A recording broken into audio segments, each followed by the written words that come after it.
presentation of Fox Sports. We are Blackboard. We are Wisconsin.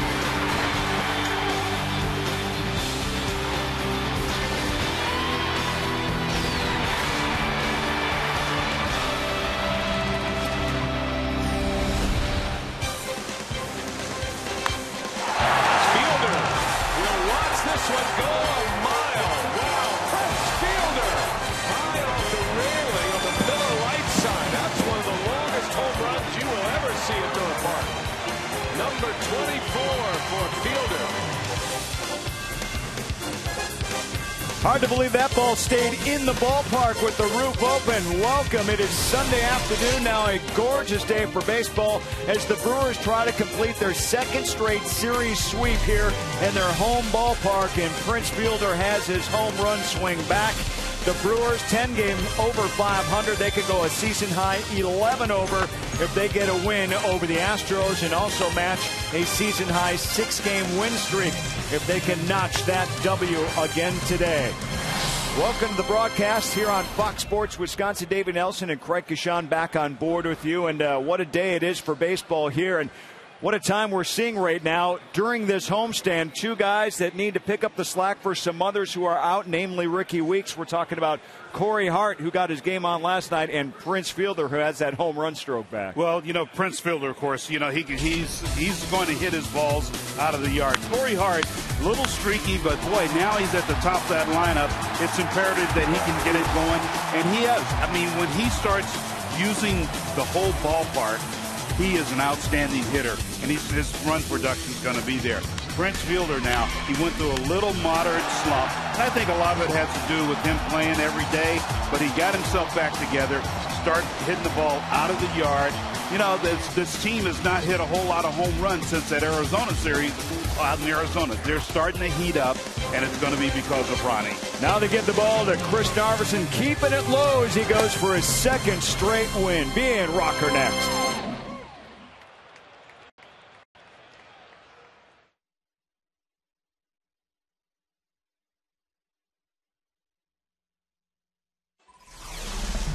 Brewers baseball on Fox Sports Wisconsin is presented by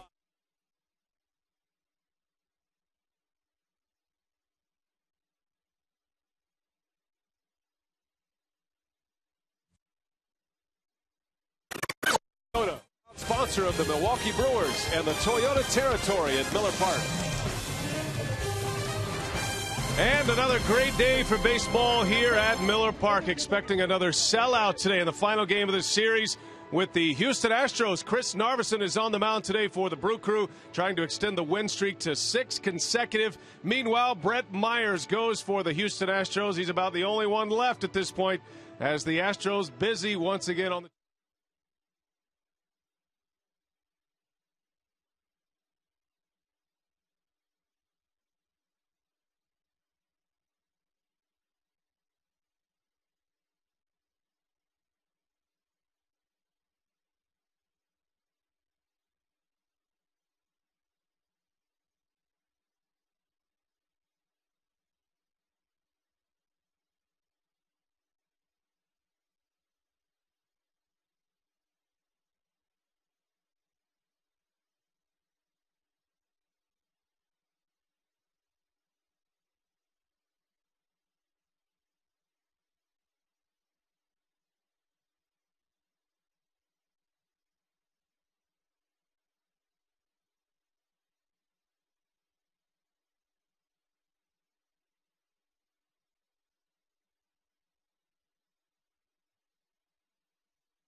Brewers baseball on Fox Sports Wisconsin is presented by Menards. Save big money on all your home improvement needs at Menards. By Triple Hops Brewed Miller Lite. Taste greatness. by AT&T. And brought to you by Toyota, proud sponsor of the Milwaukee Brewers and the Toyota territory at Miller Park. And another great day for baseball here at Miller Park. Expecting another sellout today in the final game of this series with the Houston Astros. Chris Narveson is on the mound today for the Brew Crew, trying to extend the win streak to 6 consecutive. Meanwhile, Brett Myers goes for the Houston Astros. He's about the only one left at this point, as the Astros busy once again on the trade market. Hi, everybody. Brian Anderson along with Bill Schroeder. Great to have you with us. And before we get into the Brewers' terrific pitching, let's first talk about the big news around the ballpark today. The Houston Astros trading away Michael Bourn to the Atlanta Braves, and another big piece is gone for the Astros, Rock. Yeah, think about being a Houston Astro fan over the last couple of years. Last year it was Berkman and Oswalt, the face of their organization. This year, Pence, Jeff Keppinger, now Michael Bourn. He's on his way to the Atlanta Braves. And it's all about loading up that minor league system for the Houston Astros. They get 10 players for the 3 guys they traded away, and certainly it's going to be a tough road as you go down the stretch for the Houston Astros this year. The Houston native no longer an Astro. Meanwhile, the Brewers' starting pitching has been outstanding. Gallardo last night. It was Wolf the night before. Today it's Chris Narveson. Yeah, these guys have been terrific. I mean, 18 of the last 21 games have been quality starts for these guys. It's been a very good run through the rotation for the last couple of weeks. And when you look at the Brewers winning and the way they have been winning, it's been the pitching. They haven't given up more than 3 runs in the last 15 games. These guys have been terrific. Well, the Brewers right now at the top of their game against the struggling Astros. We'll see if they can close it out. They're looking for 6 in a row and back-to-back sweeps at Miller Park before the Cardinals come to town tomorrow.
Leading the Brewers onto the field at Miller Park. We are set for baseball on a sunny Sunday in the Midwest. It's hot today. Temperatures in the upper 80s as Brad Mills and the Astros are hoping to salvage one here at Miller Park. The Brewers are trying to make it a clean sweep in back-to-back series. Brad Mills lineup today. No Michael Bourne. He was traded before the ball game. Jose Altuve assumes the leadoff spot. Clint Barmas bats second. Jason Bourgeois, the former Brewer, in the 3-hole. Middle of the order is Carlos Lee, Jason Michaels, and J.D. Martinez. Chris Johnson, Carlos Corcoran, another former Brewer, and Brett Myers rounding it out. And that is the lineup, Rock, that will face Chris Narveson, who is trying to win for the 8th time this year in his 22nd start of the season. Yeah, putting together a pretty good month of July. He's only allowed 7 runs in his last 24 innings pitched. Has 4 outings. He's 2-1 in that stretch and has only allowed 1 home run. So Narveson putting together a pretty good season this year. And let's check the defense behind Narveson today. It's Ryan Braun, Mark Kotze, and Corey Hart in the outfield. Craig Counsell gets the start at third, Betancourt at short, Felipe Lopez at second with Fielder at first, and Jonathan Lucroy does the catching. And a bit of a surprise move that Counsell gets the start at third base. The Brewers acquiring Jerry Hairston Jr. yesterday. Kotze also getting some playing time. And Ron Renicky saying that these are 2 guys who need at-bats. And for Counsell, they need some defense over at third base with Narveson on the mound. As Narveson deals strike 1 to Altuve. Yeah, a lot of right-handed batters in that Astros lineup. And Narveson likes to throw that changeup. So you need good defense on the left side.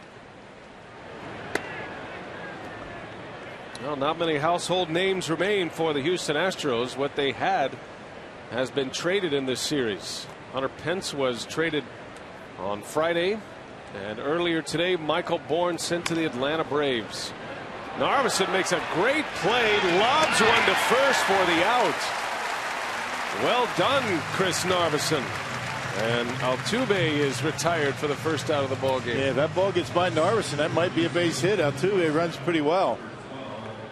Able to just get it. He hit the deck and a little bit of a lob over to first base to get the out. Good start to the day. Altuve runs pretty well. That ball gets by Chris, and I think it's going to be tough for anybody on the left side to throw him out. Great reaction from George Kataris in the dugout there as Narveson, like a good golfer will, replaced his divot. Kataris calling for a fair catch on that. Or something. Prince might have. It looked like a Randy Wolf curveball. You knew that came up at some point. So a good play to start Narveson's afternoon. Here's Clint Barmas. Good. You have 2 teams coming together, as you see Eric Cooper, the home plate umpire. Rock, 2 teams coming together going in opposite directions. Milwaukee right now at the top of their game. They've matched or trying to match their longest winning streak of the year with a victory today. Brewers are hoping to make it back-to-back sweeps on this homestand as Barmas strikes out for out number 2. Yeah, the Brewers a game and a half in front of the Cardinals, who have won 2 in a row, and both the Brewers and the Cardinals have won 7 of their last 10 ball games. The Brewers continue to play very well at home. And there's that curveball from Narveson, and Barmas watches it go by. Astros, on the other hand, 23.5 games back. They've lost 2 in a row, and they are 35-72 this year. And the prospects for the future, at least this year, not looking very good. They don't have much left on their roster. The Astros are going to have to play 1 game over 500 for the rest of the season to avoid a 100-loss season this year. Historically bad in Houston, and you feel like it's only getting worse the rest of the season as they are still in discussions, apparently. Trade talks ongoing with Wandy Rodriguez. There's a possibility that Brett Myers could be traded, although that looks more likely in the offseason. Bourgeois right back to the mound. This is going to be a nice tidy first inning for Chris Narveson. 9 pitches, 8 of them for strikes. And now the Brewers come up for the first time against Brett Myers.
10 games over 500 for the second time this season.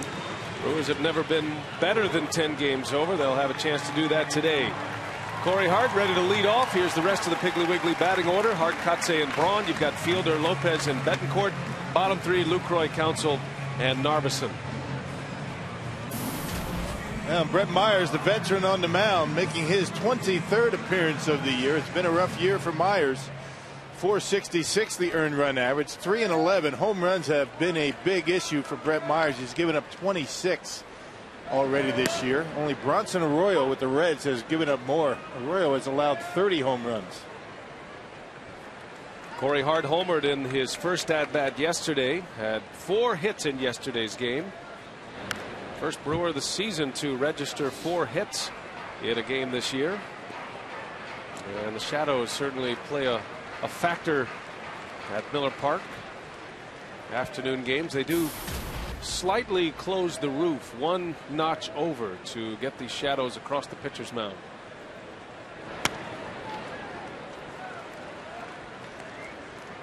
So when the sun is shining brightly, not only for the players, but it also brings in a lot of shade for the fans as well, because it is a very hot afternoon in the seats. Here's a broken bat, and that is going to be played by Barnes, but not in time to get Corey Hart. And a leadoff single, and Corey Hart is swinging a red hot bat despite it being broken at this point. Yeah, when you're seeing the ball and making contact, not always are you going to hit the ball hard, but Corey hit that one in a good spot. Barnes, a very slick fielding shortstop. He got to it, but just not able to get much on the throw. That's a nice play just to get to it. A little bit of a bobble, and Corey with a good start to the day. So a man on to start it, and here is Mark Kotze. Ron Renicky playing a couple of hunches today with Kotze and Counsell in the lineup. Since Ryan Braun's return to the everyday lineup, Kotze has had a tough time finding action, and Kotze with some at-bats today, you figure, as the starter. You got to figure out ways to get your bench players some at-bats. Counsell, Kotze, these are guys that you count on late in games. If you keep them on the bench too long, you don't give them some consistent at-bats, once in a while, I mean, they're just not going to be able to perform for you. Nobody can do that. A day game after a night game, give a couple of your guys a day off. See what they can do. Well, the Brewers acquiring Jerry Hairston Jr., and he arrived yesterday, is available. There was a lot of questions earlier today to the manager. Why not Jerry Hairston today, either in center field or third base? Renicky made a good point in that managing a baseball team, the 25 on the roster, it's like spinning plates, and you need all of those plates in motion. And he needs to get Kotze some at-bats, and he is hoping to get Craig Counsell charged up at the plate. That's a big bat the Brewers would like to get going. But Renicky defined Counsell's start today as a defensive move, and Kotze's start today as an offensive move. So there you have it. So there you go. Regardless of what the reason is, the manager giving us all the information that we need.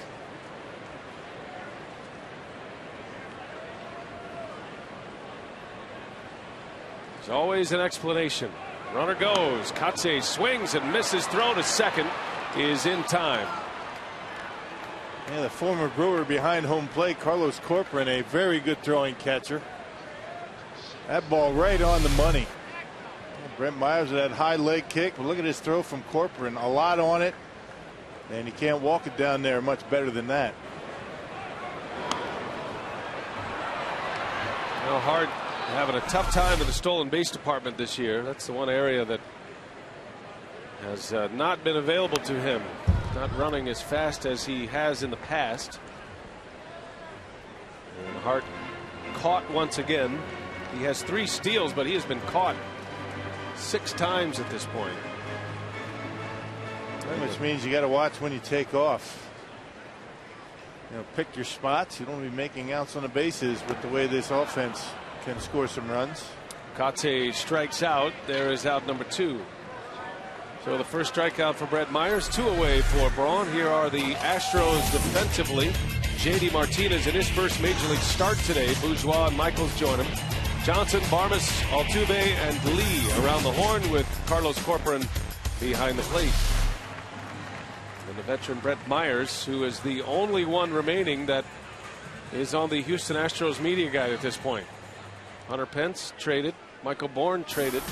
Myers the last man standing. It's been a couple of tough years for Houston Astros fans. Well, last year, Roy Oswalt, Lance Berkman. Ground ball to short. Barmes takes care of Braun. And the inning ends in the first. We head to the second. Off and running at Miller Park on a beautiful Sunday here in Milwaukee.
Your vitamin D levels today, Rock, especially on the left side of Miller Park above the third base line. Narveson through the first inning, 1, 2, 3, and look at all of the right-handed batters that he'll face today in the Piggly Wiggly Astros batting order. The only non-exclusive right-hander is Corcoran, but a switch hitter. So Narveson against that exclusively right-handed batting lineup, and a good start to his first inning as he goes 1, 2, 3. He throws just 9 pitches and rocked 8 of them for strikes. And commanding fastball and changeup pretty well. He dropped a pretty good curveball on Clint Barmes. You look at this Houston Astros roster. You know, they have nothing but right-handed bats except for Brett Wallace. You mentioned that Corcoran, a switch hitter. He's the only one other than Wallace that can bat from the left side on the entire roster, position player wise. Talking about being right-hand dominant.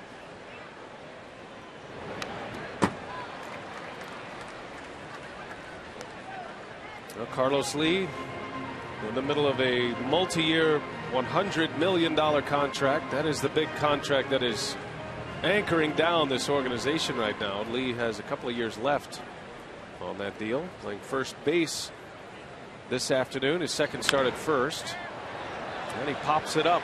Counsel is over. Betancourt will call him off, and the shortstop has it for out number 1. Yeah, big money, and he has not been very productive this year. 275 batting average, only 10 home runs. One more year on that big contract, and of all the guys that the Astros have traded away, Carlos Lee would be a very difficult commodity to part with. I mean, he'd be tough to trade. The contract just too much at this point. And the way the Astros are paring down their payroll, I mean, it's starting to look like Carlos Lee might represent half of their payroll next season. Probably not that drastic, but you get the idea where the Astros are headed as they are in an ownership change. Michaels flies out, 2 gone here in the second inning. Yeah, Carlos Lee, Brett Myers, and Wandy Rodriguez make most of the money on this club now, and they will next year. Now, an ownership, how that ever is going to shake out, has said that they want to really scale down the payroll. Well, down around $65 million. It's going to be tough to do that with those 3 contracts hanging over their heads. And the Astros are pointing the ship towards their minor league system, and this is one of their prized prospects here, making his first major league start, J.D. Martinez. And he made his major league debut yesterday, hit a double in his first big league at bat. Came in the 6th inning, and this will be a memory he'll have forever. J.D. Martinez taking the spot of Hunter Pence on the active roster, and in his first chance, an RBI double. That big kid with a pretty quick bat. Hit that one. That pitch down in the strike zone. Narveson elevates one, a fastball, and he swings through it. That was in the 8th inning last night. I beg your pardon. 6-2 final last night. The Brewers beat the Astros after a 4-0 shutout win on Friday night. Randy Wolf went 7 shutout Friday. Yesterday, Gallardo 7 innings, 1 run. It was unearned. Gallardo beat Jay Happ yesterday.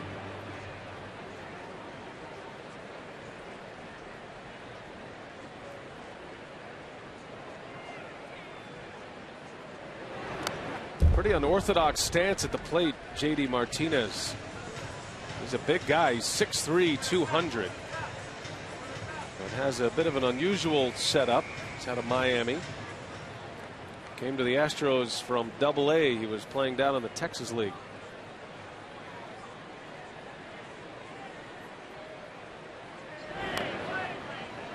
It starts with a slightly open stance. He brings the front foot toward home plate.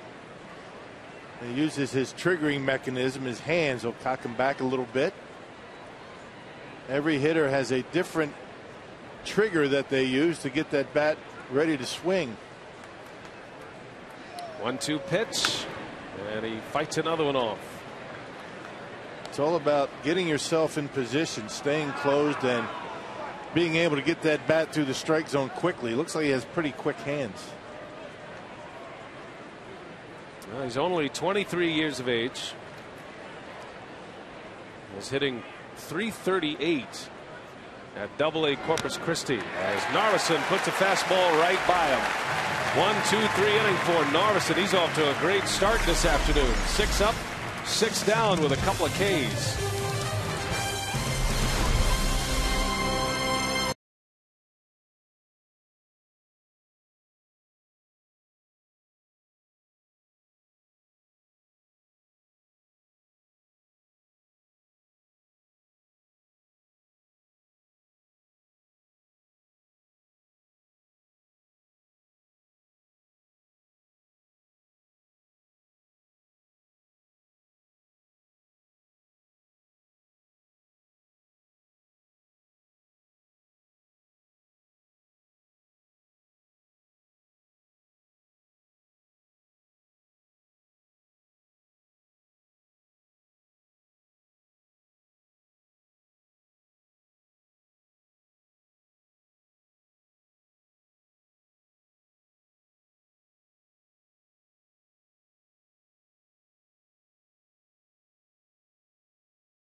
Second inning, Brewers rock. We got our own rock here.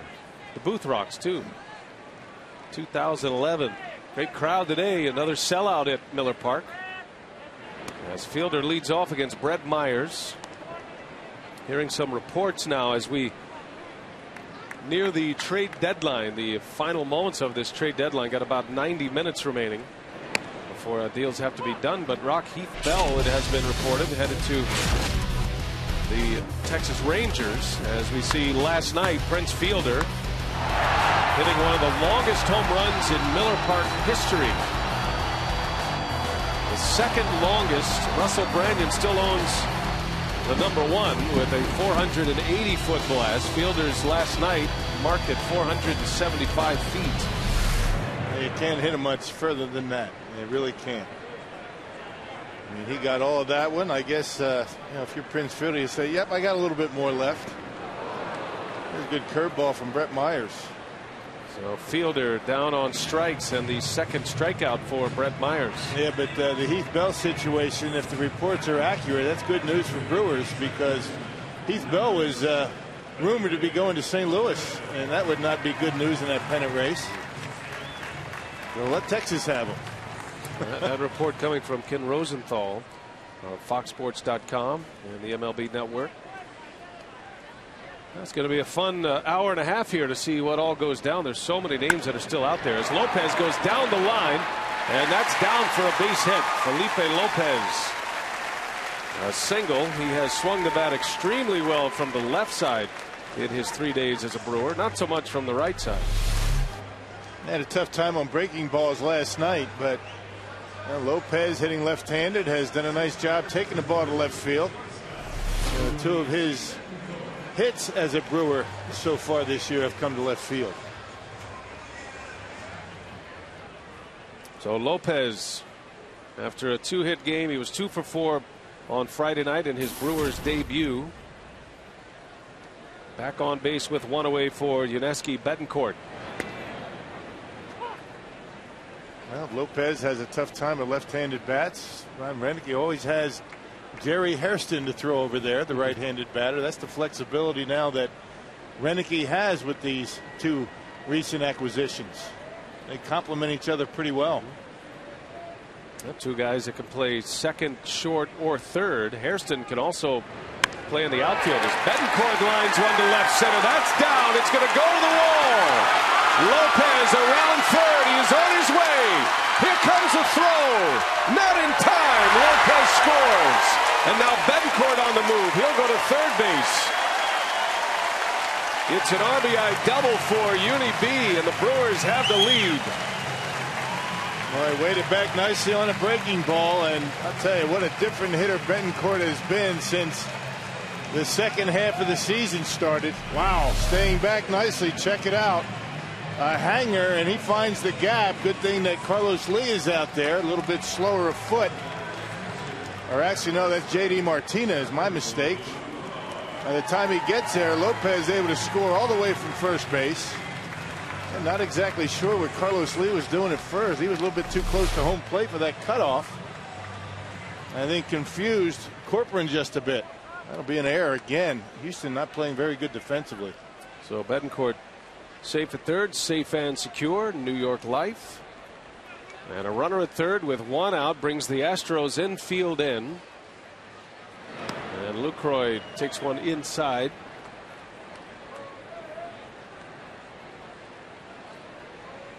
Betancourt, RBI number 39. He has raised his batting average over 30 points in the last month.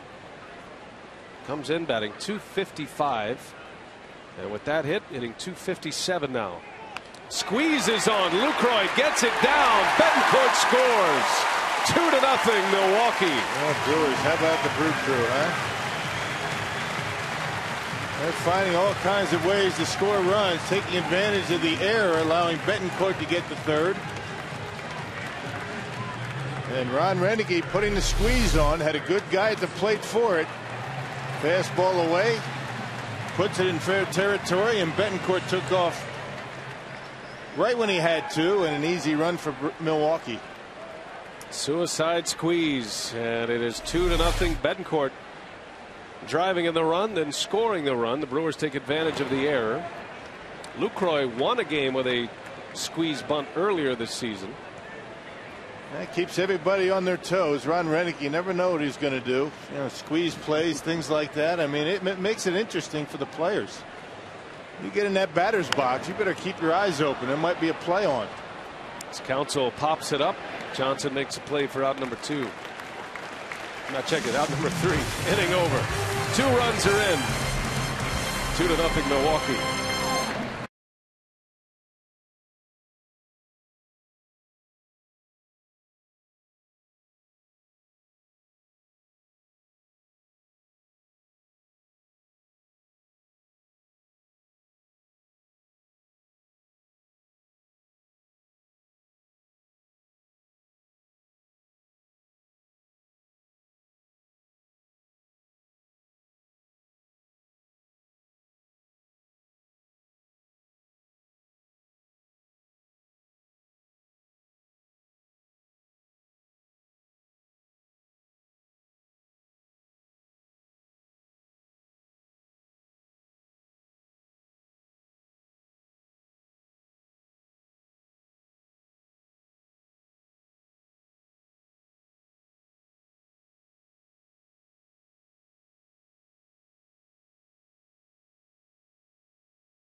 Sports Wisconsin is presented by Piggly Wiggly, the official supermarket of Fox Sports Wisconsin.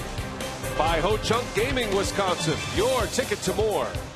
And by Subway. Try our $5 featured footlong of the month. Subway, where winners eat. Sunday afternoon in Milwaukee, the final day of July. Hard to believe. We're going to turn the calendar tomorrow. The Cardinals are in town. Ron Renneke employing a squeeze bunt to steal another run from the Astros in the second inning. Jonathan Lucroy, who is starting to evolve as the squeeze bunt specialist at this point. Yeah, and you saw the conversation, and not only do the players have to be on their toes with Ron Renneke, Eddie Cedar too, who flashes the signs. You never know what Renneke might put on. The squeeze bunt has been a success for the Brewers so far this year. Narveson back on the mound, and quickly 0-2 on Chris Johnson. I can remember calling games in the minor leagues when Ron Renneke was the manager, and you think he's done a lot as a big league manager in that regard with the squeezes. And I'm telling you, in the minor leagues, it was every night. He had some kind of crazy thing going. One of his favorite plays was a runner at second. I'm not sure this even works at the big league level, but in the minor leagues, if he had a runner at second and less than 2 outs, he'd have a guy drop a bunt down to advance him to third, but the guy at second would never stop. Right. He would just continue. Once the throw went to first base, they scored more runs out of that.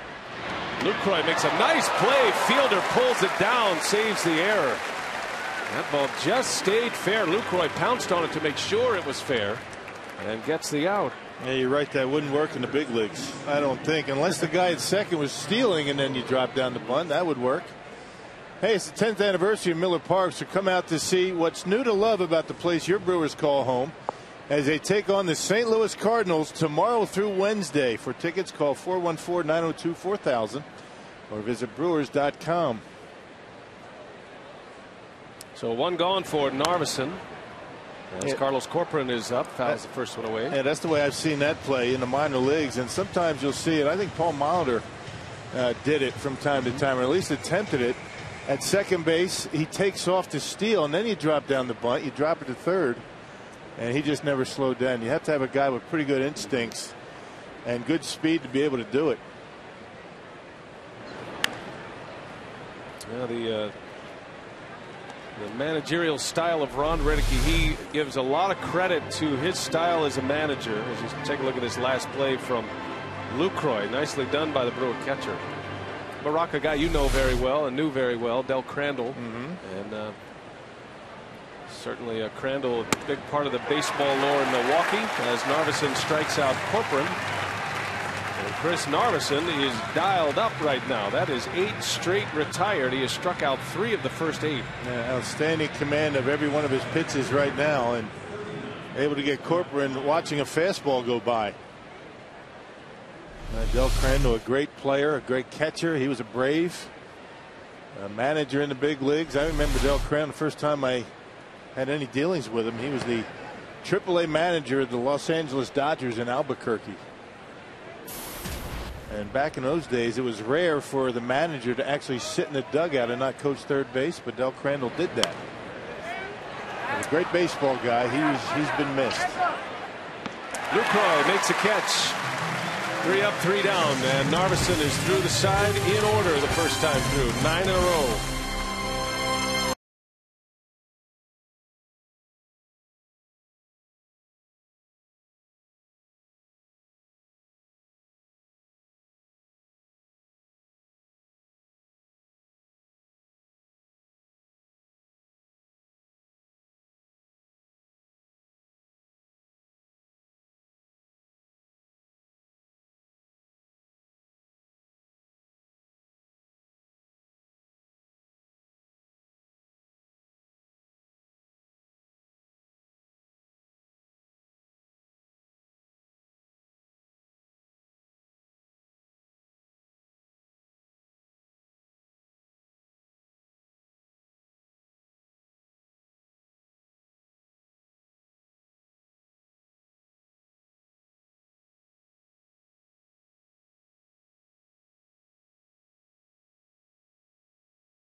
In the bottom of the third, let's take a look at our minor league report. Outfielder Logan Schaefer has a 14-game hitting streak between Huntsville and Nashville. In his first 9 games at AAA Nashville, Schaefer is batting .429 with 3 doubles, a triple, and 7 RBI.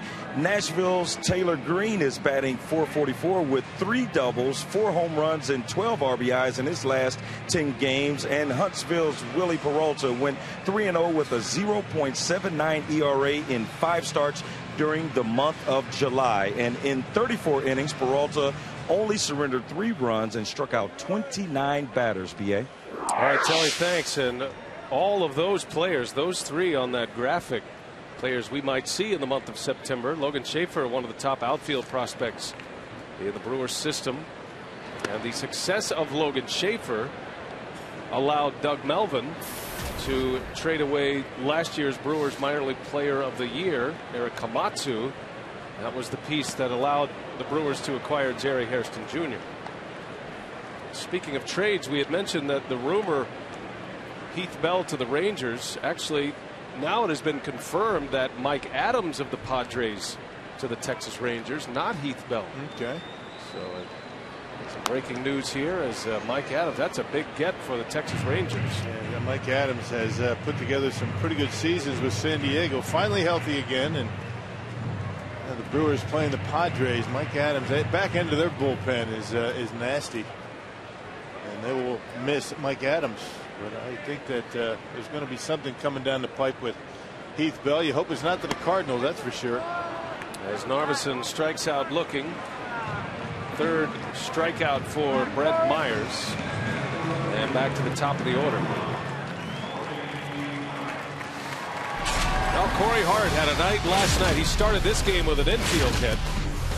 And that built on a 4-hit game last night. He homered in his first at-bat, number 14 of the year. And then Hart with 3 singles the rest of the night. Corey's 3rd 4-hit game. of his career. He had one in 08, had one last year, and he does it in 2011. Yeah, did a nice job adjusting as the game went on. Jay happed him a fastball away. He hit it out to right. Rest of the night, the Astros were pitching him in. Got another base hit. Another one off the end of the bat. And Corey Hart keeps it going. 2 more hits today.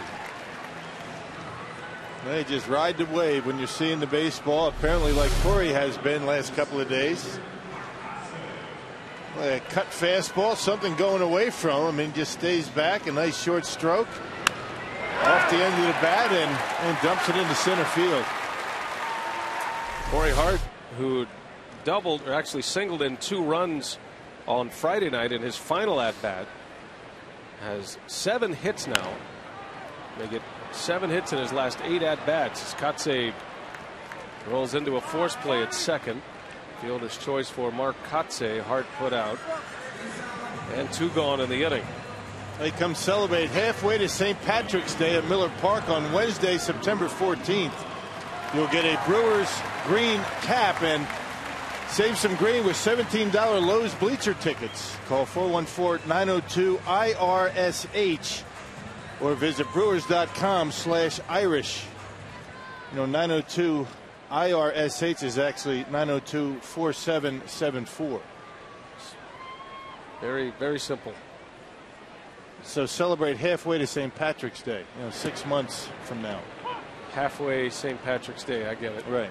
What was the number again, Rock? It's 902 IRSH. You know, a lot of people don't have the phones that have the letters on them anymore, though. Is that right? Yeah. Like your So cell it's phone? 4774. There, that's better. See. No, you're right. Here's Braun with a man on. Other than that, I thought it was perfect the way you read that. I read it exactly the way it was written. It kind of threw me a little bit because I've never seen that one before. You didn't go through our promo rehearsal before the game? I really didn't. Renee asked me, but I said, no, I've seen them all. She did her job. I apparently did not do mine. Well, that happens a lot. Yeah. Powerball home run leaderboard. Speaking of numbers, Fielder with his 24th last night. Braun with 21. Weeks is going to be out a while. A little over a month, most likely. Corey Hart hit his 14th yesterday.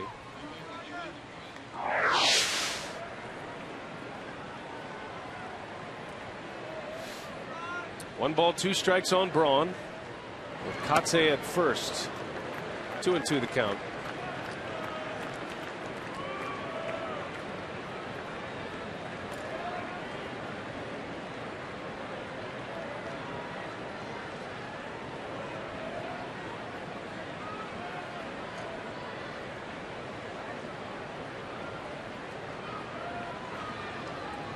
Katse takes off. Braun swings and misses, and down he goes. Braun's in a funk at the plate. And the inning ends 2-0 Brewers as we go to the 4th. Narveson back on the mound.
cheap game reset. Chris Narveson has been the story early. He has retired the first 9. Made a great play to start the game defensively. And Narveson, with 3 strikeouts thus far, has a strikeout in each of the first 3 innings. The Brewers got on the board with a Betancourt double. That came in the 2nd inning, drove in Lopez. And with Betancourt at 3rd, the Brewers execute the suicide squeeze. Jonathan Lucroy gets it down, and it's 2-0 Milwaukee. Altuve leads off this inning, sends one deep to left. That is a fair ball and an extra base hit for Jose Altuve. Very odd swing, but that's the first hit for the Astros. Leadoff double for Houston. This guy can hit. He's not a very big guy, but he gets the bat to the baseball very quickly, and not a whole lot of movement, before that bat moves. And I tell you, right down the line, the first hit, the first base runner for the Astros. Altuve has proven to be a qualified hitter in his brief time in the big leagues. Now Clint Barmas. Narveson struck him out his last time up.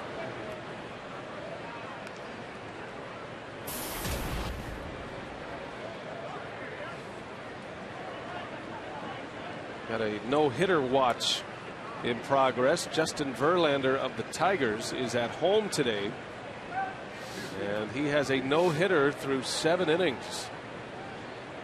Verlander of the Tigers hosting the Angels today.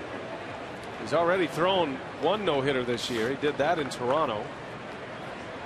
Came close to another. He has 2 in his career, and he is 6 defensive outs away from his 3rd career no-hitter. It's still a close game, only 2-0. The Tigers lead the Angels 2-0. Magglio Ordonez hit his 4th home run of the year for the Tigers in the 3rd inning. A lot going on in baseball today. Not only the trade deadline approaching, a lot of last-minute moves, but a lot of afternoon baseball as well. The Reds lead the Giants 5-0. Cincinnati looking to take back-to-back games in that series. That game's in the bottom of the 6th. And a 5-0 Cincinnati lead. Marlins have a 2-1 lead over Atlanta in the 4th inning.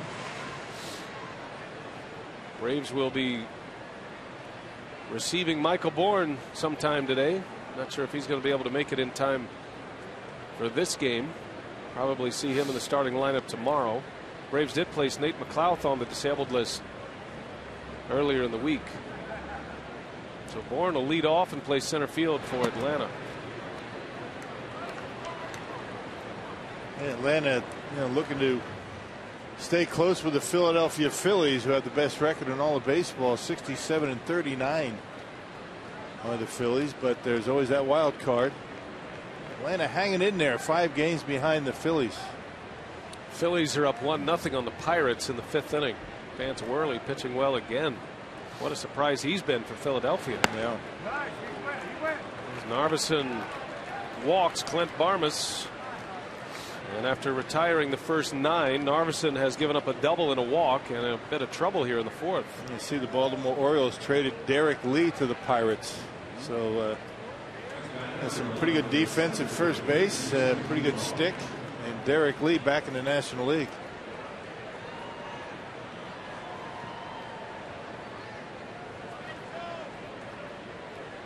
Pirates had Lyle Overbay playing first base, the former Brewer. And now Lee will take over. Figure Overbay to be a bat off the bench for Clint Hurdle. There's a bunt, and it's foul from Bourgeois.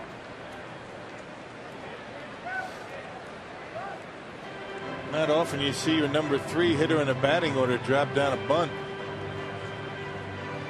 But Brad Mills trying to find any way he can to get runs. I feel bad for Brad Mills when he took over last year. Look at the team that he had. He had Berkman, he had Oswald out there. Keppinger this year gone, Hunter Pence. Now Michael Bourne. Not much left as far as marquee names for the Astros.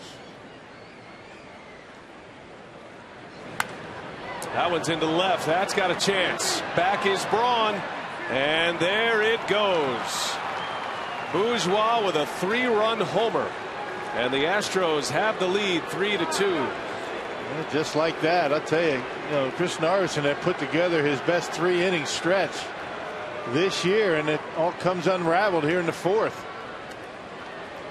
We talked about Narveson when he came out. He'd only given up one home run in his last 4 starts, and there's a biggie right there. That's why you don't have your number 3 hitter drop down bunts. And Bourne put a charge into that one, or I should say Bourgeois. That is his first home run of the season. Jason Bourgeois. As Carlos Lee rolls one over to Counsell. And there is the first out. That has been the Achilles heel of Chris Narveson. Things can get away quickly for him. And he can get it back just as fast. But what we're seeing today has haunted Narveson throughout his career in the big leagues. Even though he's having a fine year as the 5th starter. At 7-6 and an ERA at 4.41. Yeah, but usually it doesn't involve home runs. That's only 11th home run that Chris has given up this year. And to an unlikely source in Jason Bourgeois. Bouncing ball on a hop to Betancourt. And a good strong throw to get Jason Michaels. 2 men are out. Well, you dreamed it. Now you can go for it. January 29th through February 5th, 2012 is the season's Brewers fantasy camp at Maryville Park in Phoenix. Everything you can imagine and more. You get authentic Brewers uniforms, batting practice jerseys, instruction and coaching from Brewers legends. Get the full clubhouse staff, the athletic training staff as well. Brewers fantasy camp. Go to brewers.com/fantasy camp to find out more information. Right off the end of the bat. And Martinez is out. After the 3-run homer, the Astros go quickly, but Houston now has the lead. 3-2 Houston as we go to the bottom of the 4th.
Home run from Jason Bourgeois, his first home run of the season. Bourgeois, the former Brewer, had a couple of men on and he sent one out to left field right down the line. So now the Brewers are behind as Prince Fielder goes through the hole. The shift was on. Prince with a base hit to start the 4th. We've seen Prince do that from time to time in the last couple of weeks. Beating the shift. Play him to pull and pitch him away. Leads us to our AT&T trivia today. Who picked up his 300th victory in Milwaukee on this date in 1990? One of those this day in Milwaukee baseball history questions today on the AT&T trivia. Felipe Lopez singled his last time up.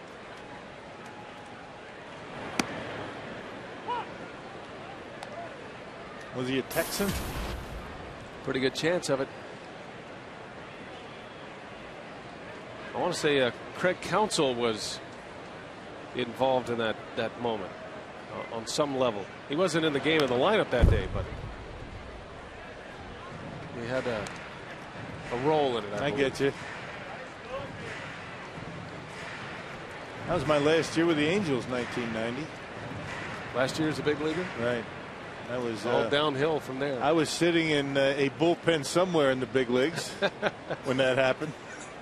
And now you're sitting next to me. I'm sorry, man. It's okay. I didn't mean to bring that up. No. All good. You had a good run. Or they put that zipper on your elbow. Well, one of two. One of two zippers on the right elbow. That makes for a good story.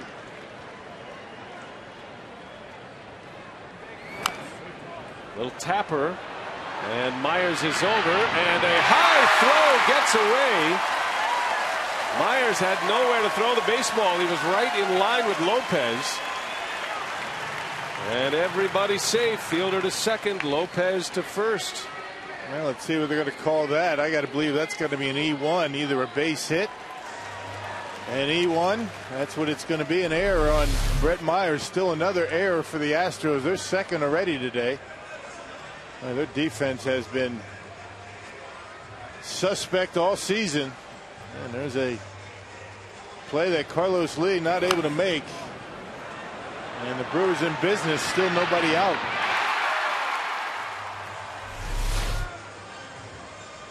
Second error of the game for the Astros. Corcoran was charged with the error in the second inning, and that led to a run. That put Betancourt at third base. And then he scored on the squeeze. So now Betancourt steps up again after doubling in a run in the second. Got a chance with two on and nobody out as Myers deals him a strike.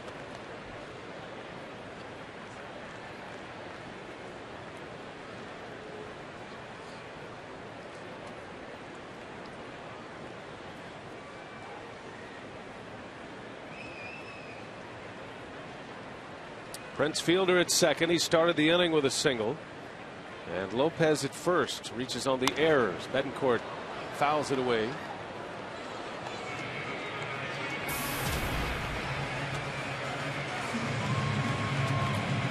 Inside an hour now to the end of the trade deadline, the official deadline at 3 p.m. Central. And we reported that Mike Adams traded to the Texas Rangers, former Brewer, going from the Padres to the Rangers. That one's down the line foul.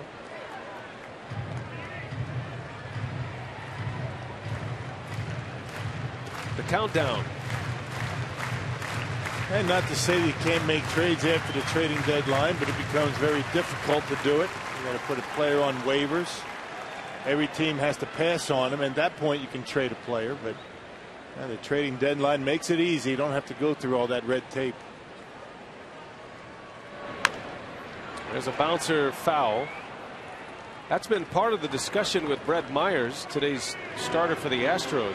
The fact that there might not be the rush for Myers because you figure he's the kind of guy that would clear waivers and you could deal later, or the Astros might decide to keep Myers and then possibly make a trade for him this offseason. You never know.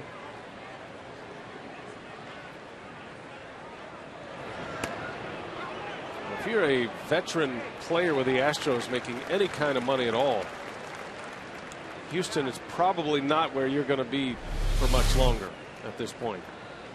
That was close. Except for maybe Carlos Lee. Yeah, I mean, if you're making really a whole lot of money like Carlos Lee and have not been very productive. He's kind of the double whammy there. Right.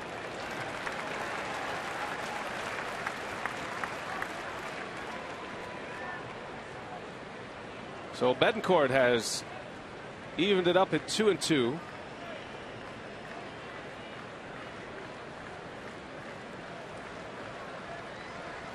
Two on with nobody out. Brewers down a run. Jason Bourgeois hit a 3-run homer in the top of this inning to give the Astros the lead. Betancourt pops it foul again. Good battle here between Betancourt and Myers. The pitch count rising for Brett Myers.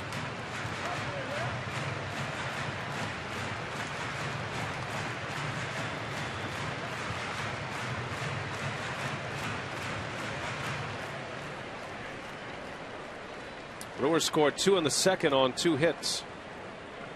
Costly error in that inning. And that one's hit hard. Nice play. Barmas to second for 1. And the throw to first in time. Clint Barmas, a beautiful play at short. Yeah, he's something else. He took away a base hit from Casey McGee a couple of nights ago, and a nice play. Boy, he can field with the best of them. He might not be the best in the National League, but he's amongst them. Good soft hands. Check this play out on the backhand. Able to spin around, and Astros able to turn a double play. Boy, a little bit either way. That ball's in the gap somewhere, and the Brewers are in business.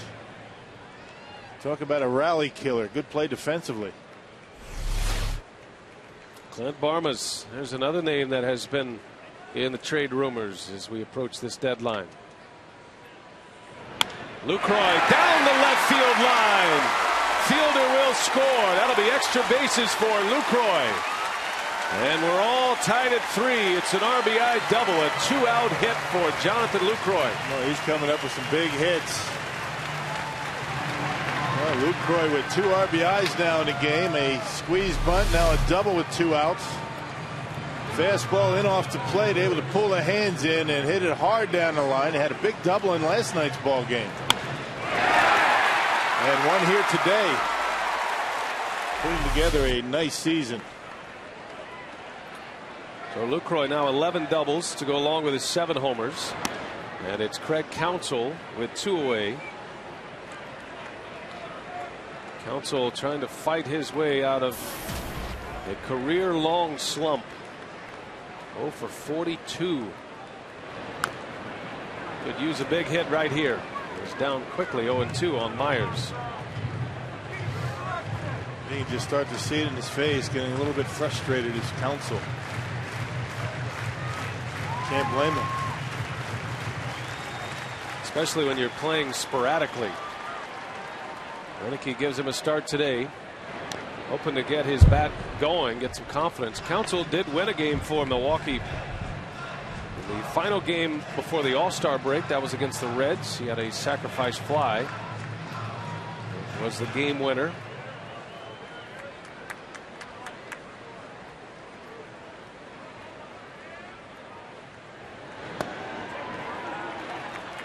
I thought Roenicke had an interesting comment about Counsell, saying as long as his mind is right, he's very valuable. You know, Counsell is not one of those guys that, although he's troubled by this run at the plate, he knows that his value can also be elsewhere, defensively primarily. Still a good clubhouse guy, and any way you put him defensively, you're not going to hurt yourself. That's for sure. Makes all the plays. That really doesn't matter to Craig right now. He wants to get that bat going. He knows that he can still hit. He's just been in a bad stretch up there at the plate, to say the least. Looking for his first hit since the 10th of June. Got a runner at second, and Counsell pulls one on the ground. Altuve makes the play for the out. Inning over, but Lucroy ties it up. An RBI double for the Brewer catcher.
Time to check in with the crew in the community. Brewers Community Foundation 50-50 raffle tickets are sold throughout the ballpark, beginning when the gates open through the 4th inning of every Brewers home game. At the top of the 6th inning, the winning ticket will be announced, and a lucky fan will take home half of the net proceeds from that day's raffle ticket sales. All you have to do is look for the raffle ticket sellers in the orange T-shirts roaming the concourses and stands at Miller Park.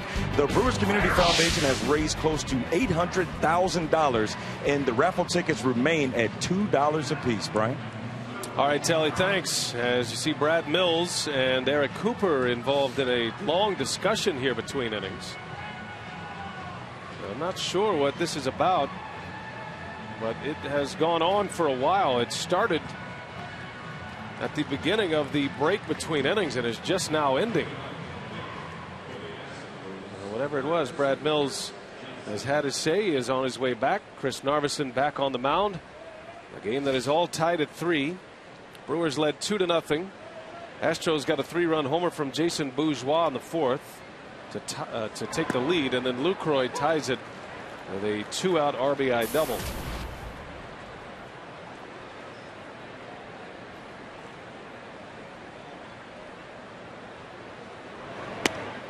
Chris Johnson takes a strike, quickly down 0-2.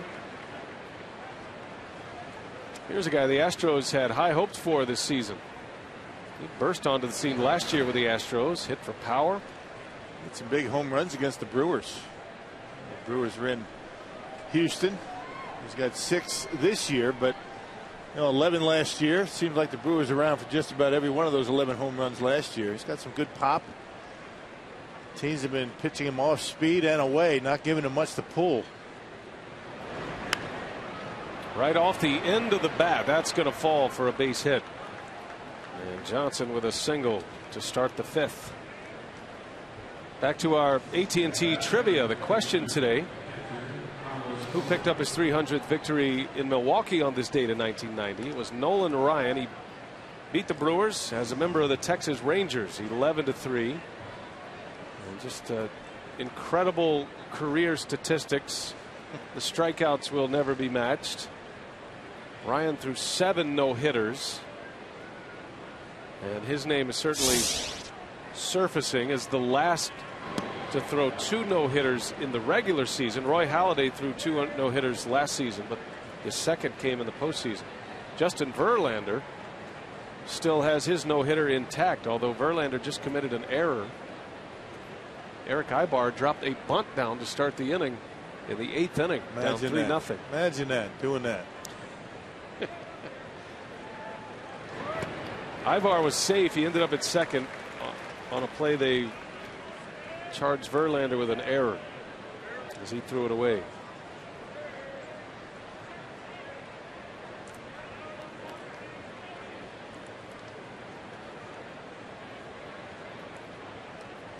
Now the Tigers a game and a half up on the Indians, who made a big splash yesterday acquiring Ubaldo Jimenez.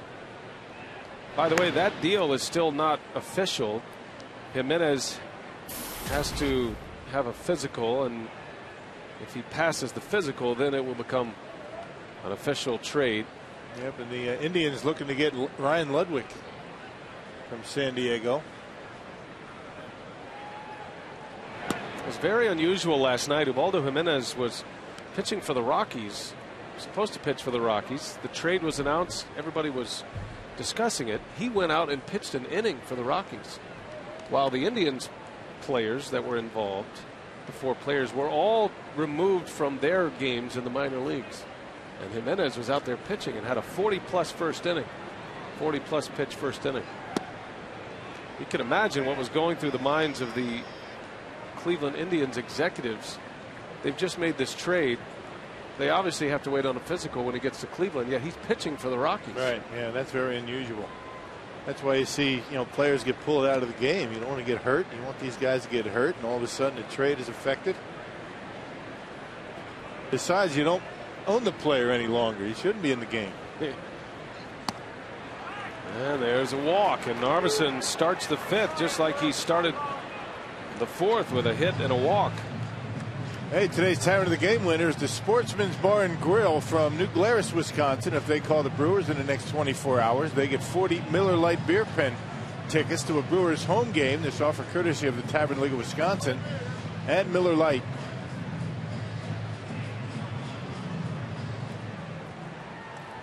Well, here is Brett Myers, Astros pitcher.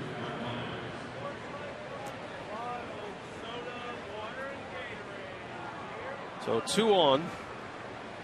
Myers likely up there to bunt in a 3-3 game. Craig Counsell wants to bring in Felipe Lopez.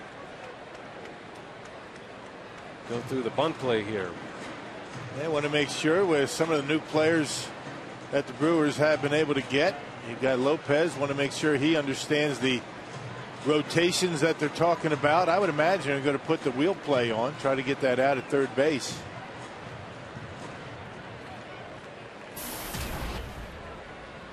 Quick trip to the mound for Counsell. Myers has 5 hits this year. He's 5 for 41. Squares early. And he takes a strike. Every time I see Brett Myers at the plate, I can't help but remember the incredible at-bat he had against CC Sabathia in the 08 National League Division Series that preceded a grand slam home run by Shane Victorino.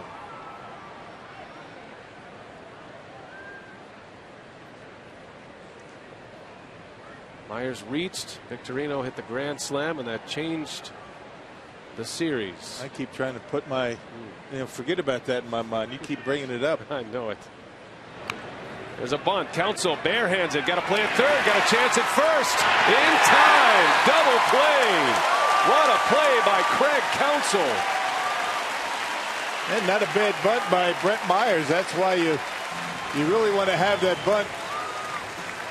Go down that line. You make the third baseman vacate the bag, but when you have the wheel play on, when you got the shortstop covered, it makes it difficult. You're almost better off going to first. You see Prince Fielder, he's up close, and Brett Myers not running all that well down the line. An easy double play for the Brewers. 5 to 6 to 4. You don't see that double play very often. Or was that Prince that got back to first? That was Prince. Okay. 5-6-3.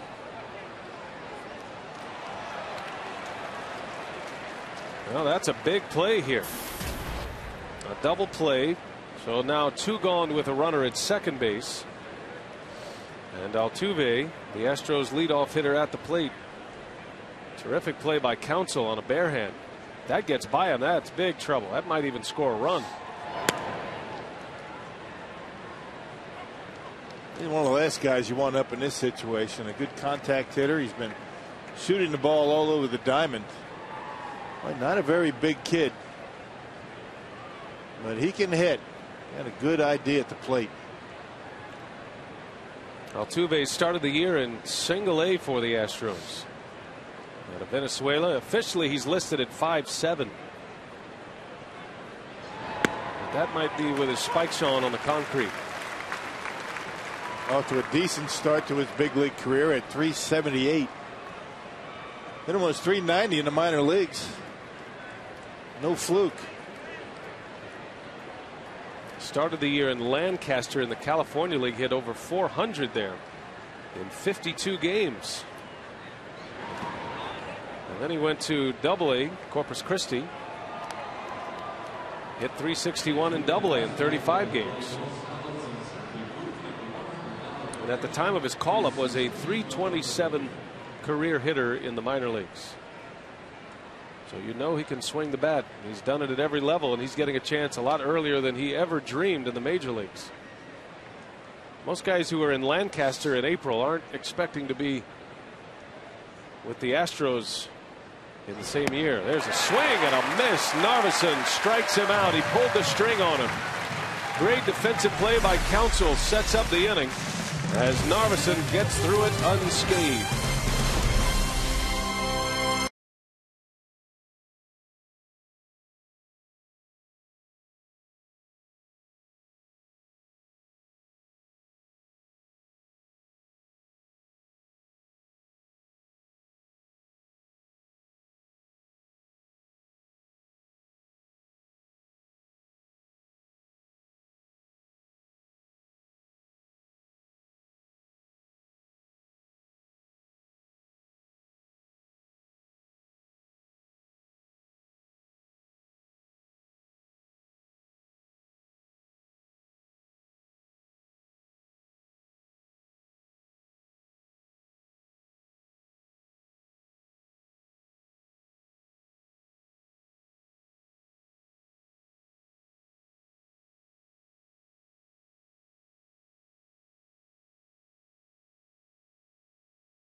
All tied at 3 on a Sunday afternoon at Miller Park. Final game of this 3-game series with the Astros. Our carsoup.com email the booth question. Philip wants to know, how does Chris Narveson compare with other fifth starters around the league?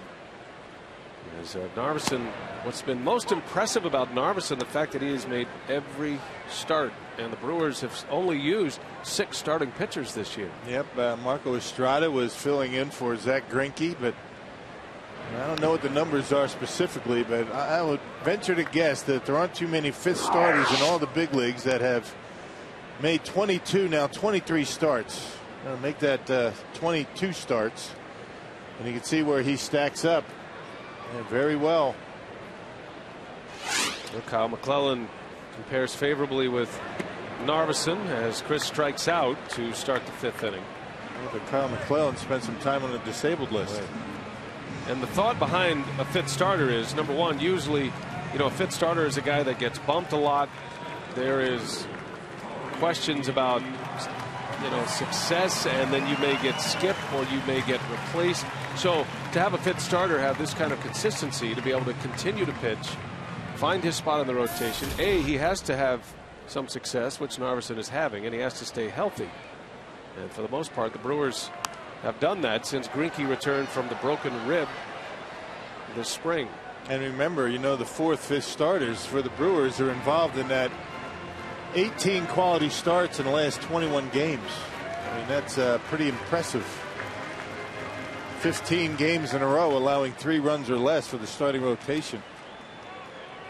Zach Greinke is up tomorrow against St. Louis.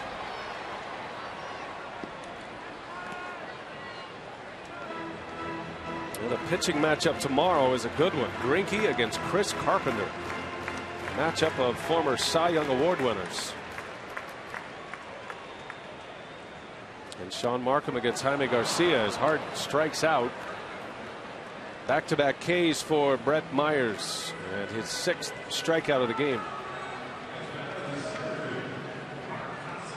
6 strikeouts, no walks for Brett Myers, and the one thing he's been able to do so far today that's been a problem for him all year is home runs. 26 home runs he's allowed, and there's only been 4 starts for Myers all year where he hasn't allowed at least 1 home run. Not today.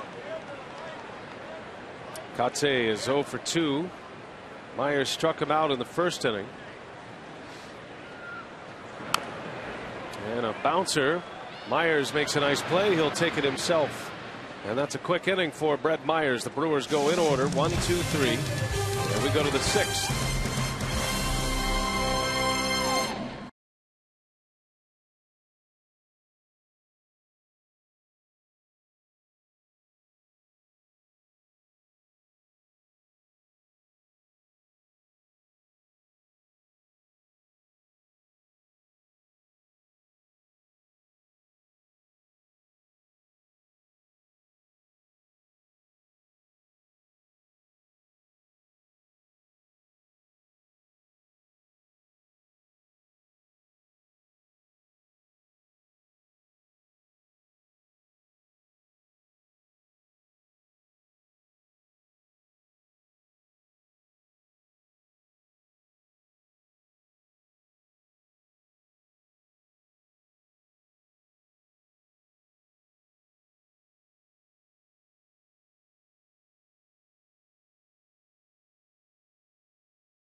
Way to the 6th inning at Miller Park. Narveson against Myers. And last night, Prince Fielder with a long home run got us to thinking. So we went back to the file. The Diggers hotline, digging it at home. Russell Branyan back at 04. He hit a 480-foot home run. And this is the list now. Fielder is a big part of this list, but his home run yesterday, 475 feet. And of the 5 longest home runs hit in this ballpark, Prince has 4 of the top 5. Digger's hotline. Digging it at home. You got to play it safe. Call or click before you dig. Now, are those just Brewers home runs that we're talking about? Because I remember Adam Dunn, when he was with the Reds, hit one up in the dew deck. I mean, about 3/4 of the way up in that dew deck. That one is spinning fair. Boy, that had some unusual spin, and another lob by Narveson for the out. Crazy English on that bouncing ball from Barmas. My list has nothing but Brewers, so I'm going to say yes. Yeah, it has to be Brewers. But Adam Dunn up there, folks. I mean, that's no cheapie. Of course, if Prince hit his over a little bit more to the right, I think his would have landed up there in the dew deck. No doubt it would have. Prince up in that area right there. Pretty good shot.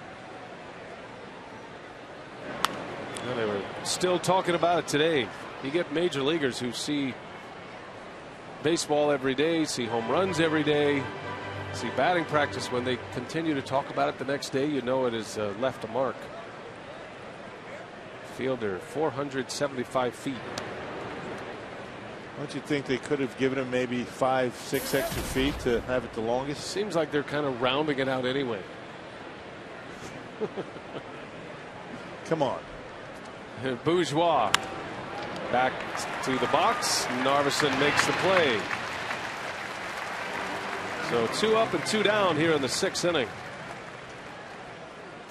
All the throws from Narveson to Prince, I think Prince could have caught barehanded. There hasn't been much on those throws for Narvi. Yeah, good thing Prince doesn't have a new mitt over there. Tell you, that gets in a guy's head. I've seen it a lot over the years.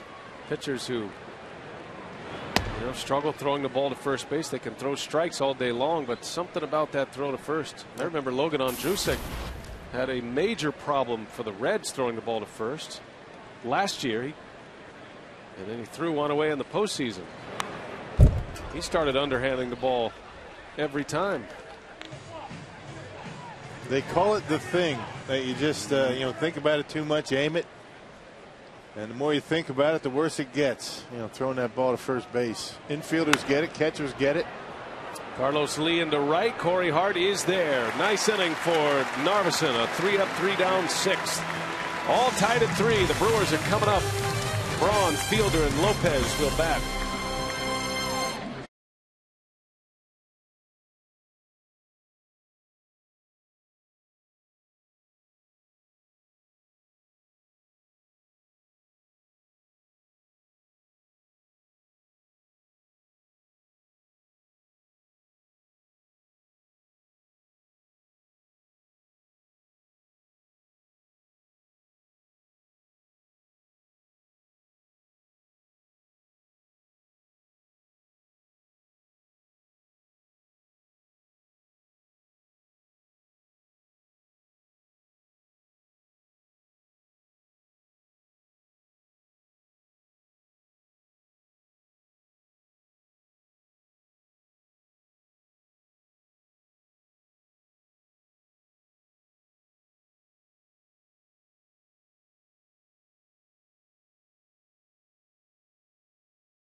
On Fox Sports Wisconsin is presented by the Wisconsin Lottery, reminding you to please play responsibly. By Airtran, go, there's nothing stopping you. And by the Miller Lite Vortex bottle, taste greatness. Beautiful Miller Park on a Sunday. A reminder to log on to foxsportswisconsin.com for the latest Brewers trade deadline news and the latest stories from Packer training camp. Abundant sunshine today. A 3-3 ball game as we go to the bottom of the 6th. And we want to send out special happy birthday wishes to the man working the hardest today on a very bright day. Davey Larson, our video engineer. Happy birthday, Davey. You know when Davey is not doing his job, things get real odd looking. And he's being challenged today, Rock. Tough sun conditions. Yeah, makes it tough, those shadows, right? You know, the way they have this roof here at Miller Park for day games, it's a lot easier to see, not just for the video guys, but you know, the players. It makes it a little bit easier to see that baseball. You don't have to deal with those shadows going across home plate. That has been a very successful experiment that they started last year. That was actually, I believe it was Ryan Braun's idea, or at least he started the conversation to see if there was an option. I'm not sure exactly where the idea came from to close it one notch, but it's paid off. And Braun delivers with a hit. He needed that. Braun hitless in the series with a single now, his first base hit against Houston. And he is on for Prince Fielder. Well, the Powerball home run count. Fielder could have been given credit for 2 yesterday with the distance on this one. 475 feet. And Fielder with his 24th home run of the season last night. His longest home run of the year came against the Astros in Houston. It went 486 feet at Minute Maid Park, and until Jim Thome surpassed him a couple of weeks ago at Target Field, it was the longest of the year in the major leagues. They had to measure that one twice. That one Prince hit in Houston, didn't they first say it was about 450? Yeah, they did. I think they just mailed it in right there. They ran out of ruler. They had to get a better measuring stick. Well, Fielder trying to give the Brewers the lead here in the 6th inning. His bat starting to heat up. Along with that home run yesterday, Fielder also had a multi-hit game. He was 3 for 4 yesterday and has a hit today against Myers. He's 1 out of 2. All tied at 3, bottom of the 6th. And Fielder sends one down the right field line, fair or foul. That is a foul ball. A narrow miss for Prince Fielder.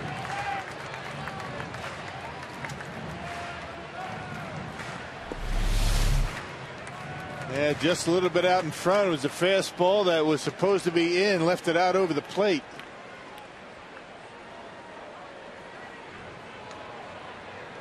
Prince thought for a second that was fair. Tracking it all the way. It had the distance. He just got out in front of it. That one's hit well into the gap. Ryan Braun around second on his way to third as Fielder delivers again his second hit. And the big man starting to heat up at the plate. First and third, nobody out in the 6th. Yeah, Ryan Braun cools off, and guess who gets hot? Prince Fielder. In the first 2 months of the season, they were both red hot. A breaking ball to Prince. Left it up in the zone, and he scorches it into right field. Some kind of hitter, both of them. And here comes Felipe Lopez, now occupying that all-important 5th spot in the order, which has been a nemesis position in the batting order all season for the Brewers. And Lopez a chance to drive in a run, looking for his first RBI as a Brewer this year in his 3rd game. Lopez a bouncer foul. Felipe started the year with the Tampa Bay Rays at the major league level. He was playing mostly third base, filling in for Evan Longoria. And when Longoria came back, Lopez not hitting enough to stay on the major league roster. They sent him down, and that's where he has been most of the year in AAA Durham. Popped him up in the infield. Clint Barmas is back, and he's got it for the out. So that's a big out for Brad Myers. One away. Still first and third.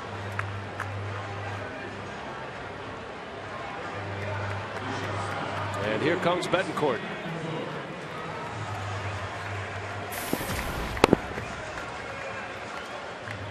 Well, as this pennant race continues, the Brewers are going to have to find production from the 5-hole. It's too valuable of a spot in the order.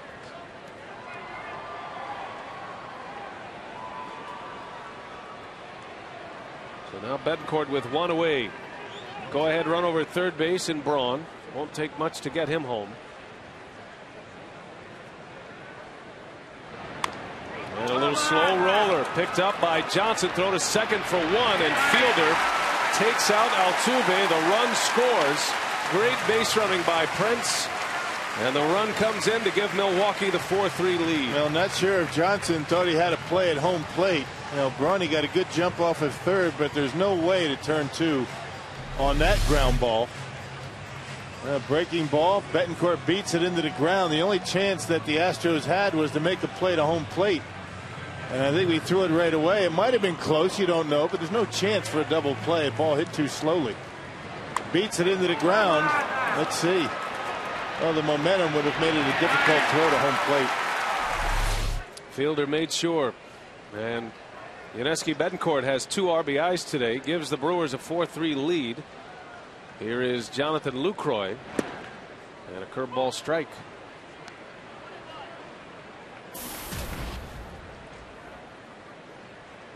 Brewers led 2-0 after 2. Astros scored 3 on one swing of the bat from Jason Bourgeois. His 3-run homer gave Houston the lead. As Lucroy into left center, and it's going to be run down by Bourgeois. And the inning is over. Brewers do get a run. They have the lead 4-3 as we go to the 7th.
Our Toyota game summary. The Brewers looking on the board in the bottom of the second. Yuniesky Betancourt with an RBI double to left center to put the crew on the board. And then it's Jonathan Lucroy with the suicide squeeze to make it 2-0 Brewers. But in the top of the fourth is Jason Bourgeois with a 3-run home run to give the Astros a 3-2 lead. But in the bottom half of that inning, Jonathan Lucroy once again with an RBI double to make it 3-3. And in the bottom of the sixth is Uni B once again with an RBI on the fielder's choice to give the Brewers a 4-3 lead here in the top of the seventh. BA. All right, Telly, thanks, and we'll see if Narveson can make it stand up. He is pitching in his 7th inning. His pitch count is in great shape. He has just 70 pitches through the first 6 innings. Jason Michaels leads off. He'll be followed by J.D. Martinez and then Chris Johnson. And you see the pitch count for Narveson. Yeah, both pitchers today are in pretty good shape with respect to their pitch counts. Throwing a lot of strikes.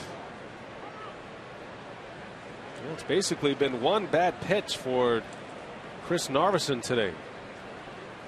A 3-run homer by Bourgeois.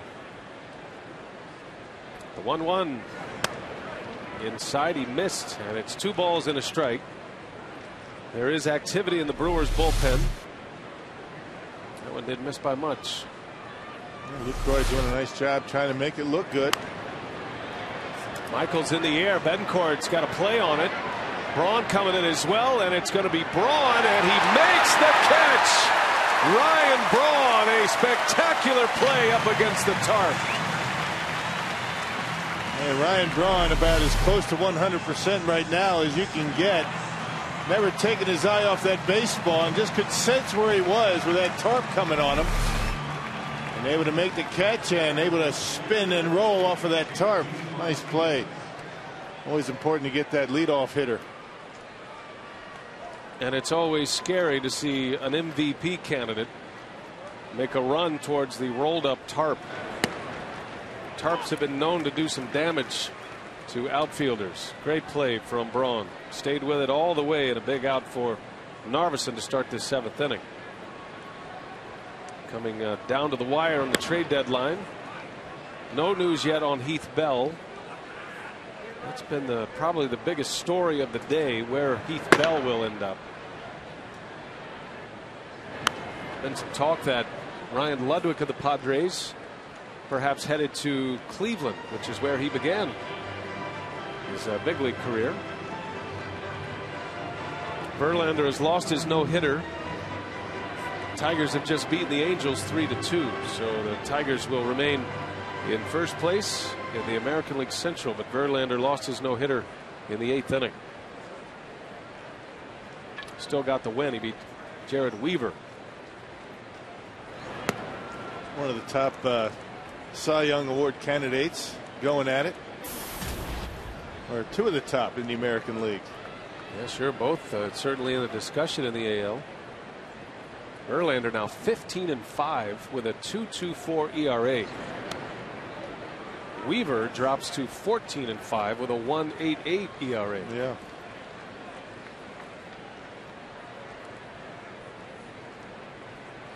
Some good pitching this year in baseball once again.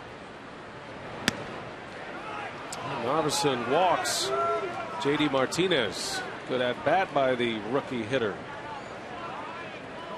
Our Miller Lite, what's on tap? The Cardinals coming in tomorrow. This 9-game homestand continues with division rivals St. Louis, a game and a half back. They play tonight. They have the Cubs at home tonight.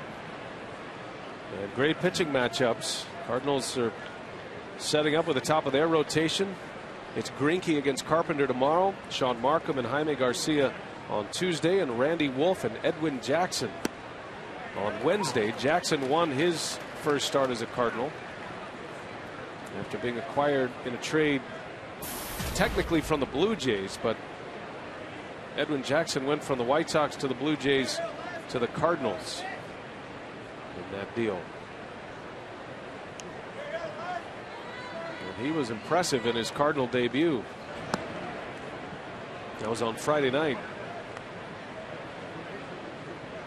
Well, you know the Cardinals can hit. And they lead the National League in runs scored. Their pitching has been much improved, about middle of the pack in earned run average. Cardinals acquired Rafael Furcal today from the Dodgers. Furcal's been hurt most of the year, had a broken thumb that sat him out most of the season, had some leg problems as well, but he's back and playing, and he fills a void for St. Louis. They have struggled at the shortstop position defensively. In the gap in right center, long run, Corey Hart, and he's there. Makes the play for out number 2. Martinez retreats, and Narveson an out away from getting through 7 here. 7 out away from still another quality start from this rotation. It's been a lot of fun watching these guys do their thing. Shortens that game up. When your starters can give you 7, you have a lead after 7, you can go to K-Rod and then Axford. Tough for the opposition when you have a lead against them after 7 innings. Carlos Corcoran, a swing and a miss. Corcoran got his first major league hit as a Brewer, and it came off Paul Janich, a shortstop who was pitching at the time. Yep, in Cincinnati, the Brewers had a huge lead and brought a position player in. It was a great moment. But he doesn't have to tell that story. No. He doesn't have to say it was off a position player. You knew he'd be in the big leagues. He has plenty of hits since. He got his major league hit, and when he got on the bus, and if you don't know the story with the Brewers, Bob Uecker sits in the first seat on the bus. Right behind the driver. Right, that's his spot. And so everybody told Corcoran, since he got a hit, he gets to sit in that seat. He had no idea. And there's a bouncing ball through, a base hit. So Corcoran singles, and now decision time for Ron Renicky. 2 on, 2 out. Pitcher spot coming up. Brad Mills will go to his bench, and Ron Renicky is going to go to his bullpen. So with the tying run at second, Narveson is coming out. He's got a chance to win, but his bullpen will have to take him the rest of the way. So we'll take a break. We'll set up the new hurler when we continue. Takashi Saito coming in.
And the Astros threatening with 2 outs in the 7th inning. They have runners at first and second. Chris Narveson is out, but Rock again today. One bad pitch perhaps, but he pitched well. He went 6 2/3 today. Yeah, the 4th inning, it was a double walk and then a home run by Jason Bourgeois. But before that, he'd retired 9 straight to start the game and had good command of all of his pitches. His pitch count was in very good shape. Got the Brewers into the 7th inning. And it's Takashi Saito to take over. And it's going to be Angel Sanchez pinch hitting for Brett Myers. Saito's been throwing the baseball well. 12th appearance, and since he's come off the disabled list, he's been very, very good. Well, the Brewers' strength is their bullpen and their pitching overall. And now that Renicky is at the back of his bullpen, he'll start it with Saito. You figure to see K-Rod in the 8th, Axford in the 9th. If the game stays tight like it is now. So Sanchez, who has started the first 2 games, he swung the bat pretty well in this series. He had 2 hits yesterday. Opposite field hitter. 3 hits in the series so far. He is 3 for 8. 2 on, 2 out. Tying run at second. J.D. Martinez with a 1-out walk at second base. Carlos Corcoran had the hit that chased Chris Narveson.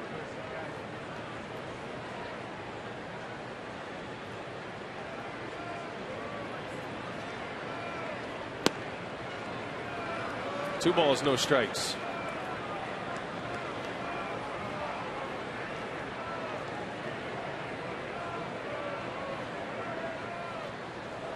Sanchez, a good contact hitter. Tough guy to strike out in a spot like this. And the 2-0, a spinner in there for a strike. Yeah, that's his best pitch, without a doubt. That slider's his bread and butter. It always has been.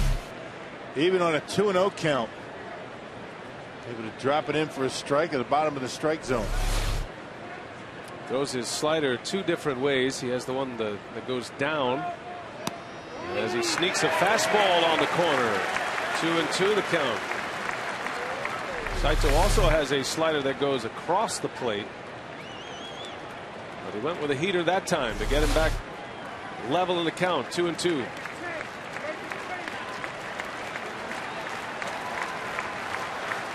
anxious observer now, Chris Narveson. 2 on, 2 out. Brewers lead by a run, and he does not chase the breaking ball. 3-2. That'll give the runners a head start. This guy's been using right field the entire series. Talking about Sanchez, he's been wearing out that hole between first and second. Runners will go. A base hit will tie it. The 3-2 pitch. Fouls it away. Saito went back to the fastball.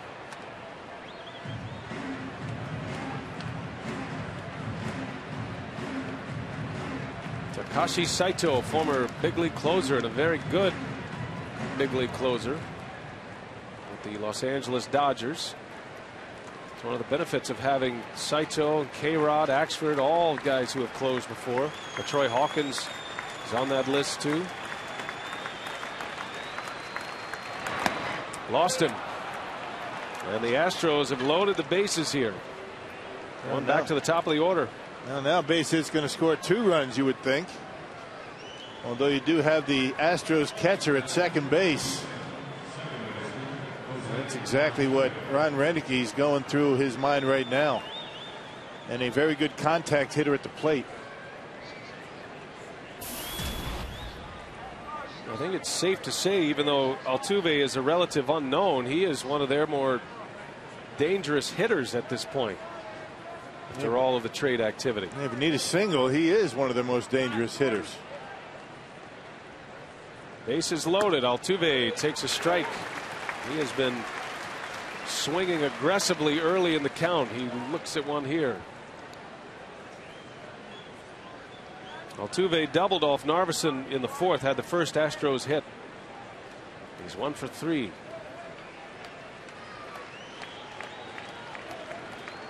Never been at the plate with the bases loaded in his career. Altuve playing in just his 11th game in the major leagues.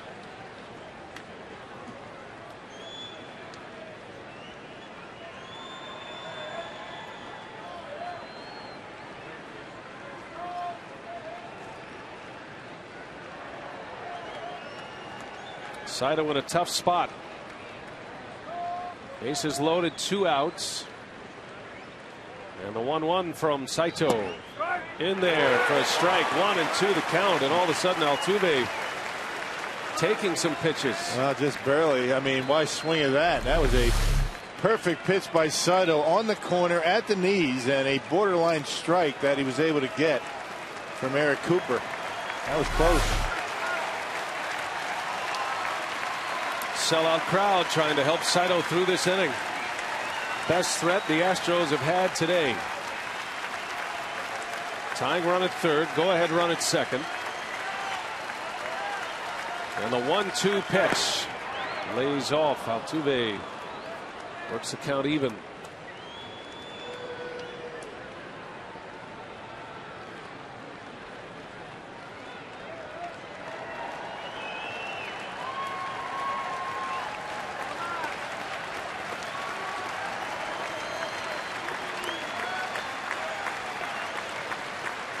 Two. Got him. Popped him up. This should do it. Lopez will squeeze it, and Saito is out of the 7th. The Astros strand, the bases loaded, and Narveson still a chance to win this one. 4-3 Milwaukee, and as our custom on Sundays, we keep it here at Miller Park for the presentation of God Bless America. God Bless America, led this afternoon by Martina McBride.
Bottom of the 7th inning. Going to talk pitching right now with David Chris Narveson.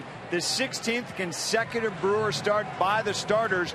3 runs or less is what he does out there. A remarkable run. What'd you think of Chris today? Well, I thought Chris was pretty good, except for 2 innings that he was a little shaky, giving up leadoff hits and the walks hurt him. But kind of settled in and just could not get out of that last inning.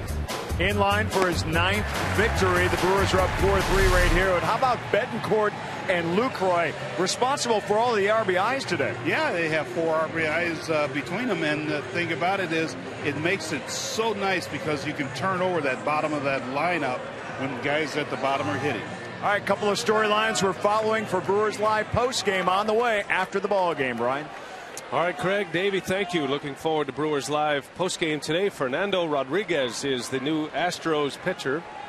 And he is on the mound to face Craig Counsell, who will start it. The Brewers have a 4-3 lead as we go to the bottom of the 7th. And Counsell takes strike 1. Now Rodriguez putting together a pretty good stretch. His last 13 games, a 135 earned run average. Used to be property of the Anaheim Angels. Somebody that Ron Renicky would be familiar with. Rodriguez in the big leagues with the Astros for the first time, and his first significant stretch in the major leagues.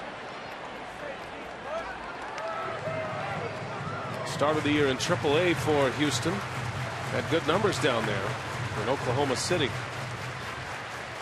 27-year-old Fernando Rodriguez.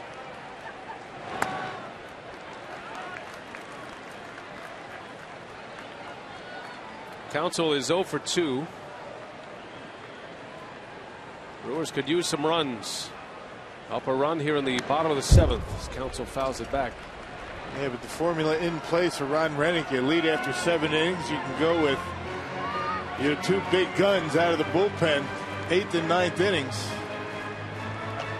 It has worked flawlessly so far since the acquisition of K-Rod. And a curveball called, strike 3. Good pitch. Rodriguez strikes out Craig Counsell. And the first out of the 7th inning.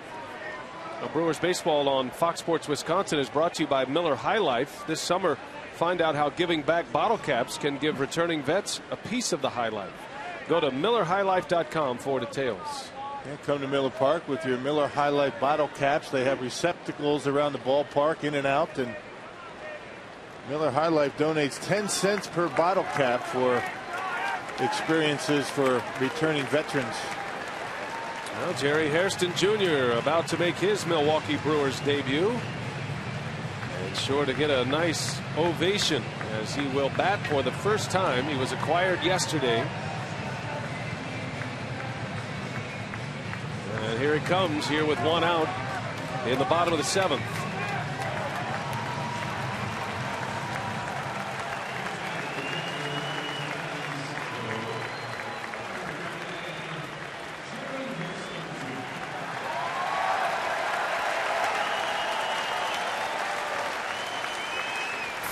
Hairston played on Friday, played shortstop on Friday for the Washington Nationals. Last time he's played in a game. See his season numbers, .268 hitter. Has 4 home runs this year, 24 driven in. Hairston had a hand injury, was hit by a pitch, just now getting back and getting some regular at-bats this season. I think that was the biggest concern for Milwaukee. How would he come back after the hand injury? That can be a tricky injury for a hitter, but Hairston's been swinging the bat well since returning. Good contact hitter, shoots the ball all over the diamond. Not a big home run threat. And ordinarily a tough out. They work the count for you. They'll give you what you need up there at the plate. Good situational hitter. 35 years of age in his 14th major league season.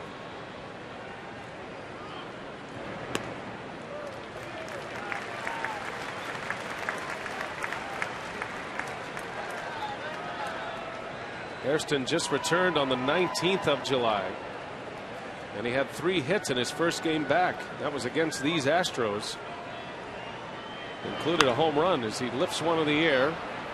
Carlos Lee at first base will make the catch for out number 2. Introducing Fox Sports Game Connect, the ultimate online experience for fans. You can log on to take part in the most interactive forum during Brewers games. Stats, trends, exclusive analysis, and live Twitter feeds. Plus, you can even share your thoughts with the game broadcast. Fox Sports Game Connect, now available on foxsportswisconsin.com.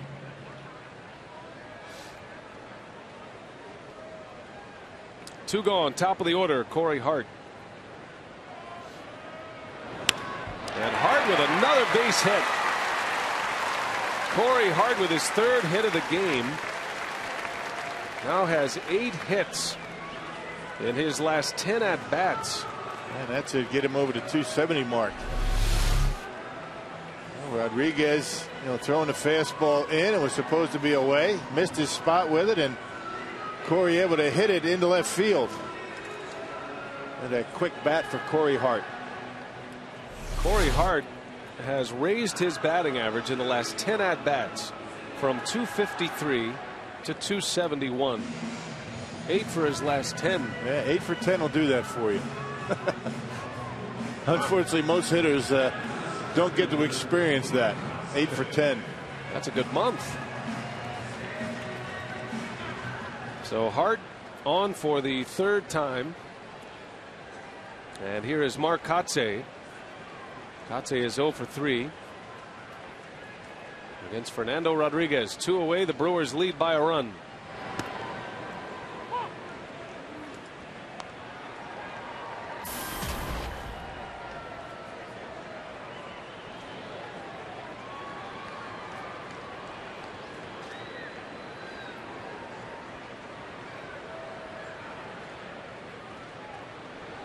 Kotsay looking for a big hit.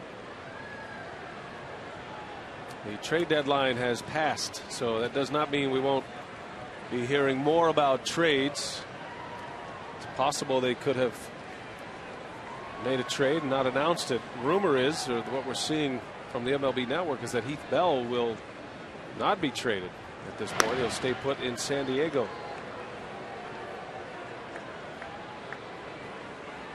And we mentioned Ryan Ludwig to the Cleveland Indians. And now it's being reported by John Heyman that Ryan Ludwig is headed to Pittsburgh, going to the Pirates. So they pick up Derek Lee and Ryan Ludwig if those rumors are true. Yeah, the Pirates all of a sudden buyers as opposed to sellers. They've been sellers for a long time, and Pirates hanging in there in the Central.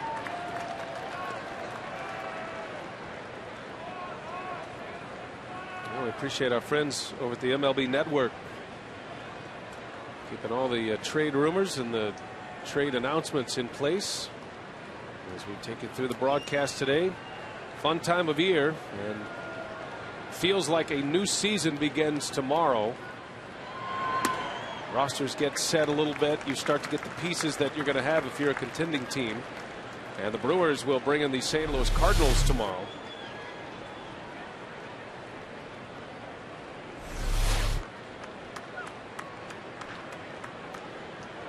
Two balls and a strike. Kotsay at the plate. Corey Hart takes his lead at first. And Kotsay had a good cut. Fouls it back. 2-2 now. And Rodriguez has a pretty live fastball. He's got a little bit of giddy up at the end and some movement going away from lefties. So him spin up that slider earlier.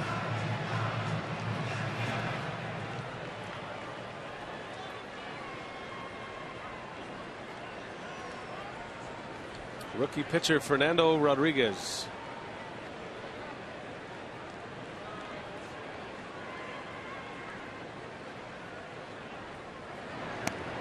Three and two on Kotsay.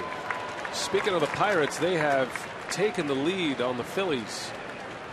Pittsburgh 5, Philadelphia 3. That game's in the bottom of the 8th inning. Overbay is homered. His 8th, soon to be replaced by Derek Lee at first base. Raul Ibanez is homered as well for the Phillies. Runner goes. Kotsay strikes out, and the inning is over. So the Brewers come up empty, 4-3, and here comes Francisco Rodriguez. We go to the 8th.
Going to be partly cloudy and still feeling humid and warm. Your first pitch temperature at 83 degrees. Winds coming up from the southeast at about 6 to 12 miles per hour.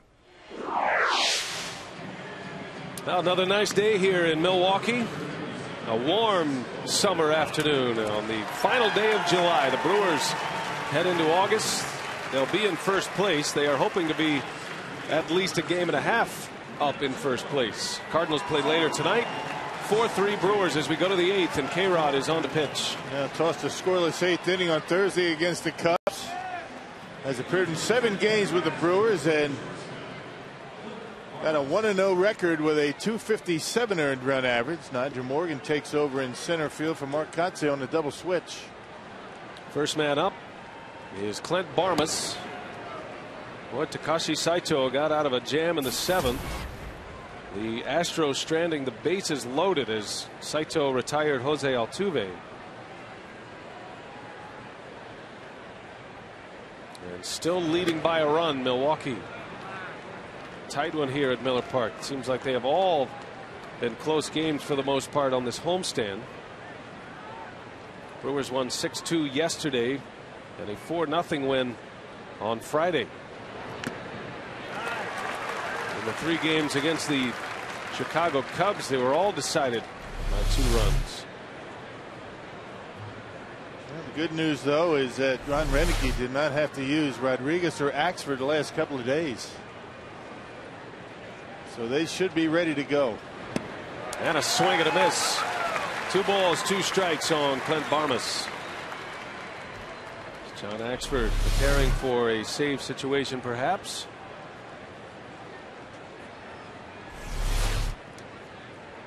Well located fastball from Frankie Rodriguez. He's all arms and legs, and he's tough to pick up that baseball out of his hand.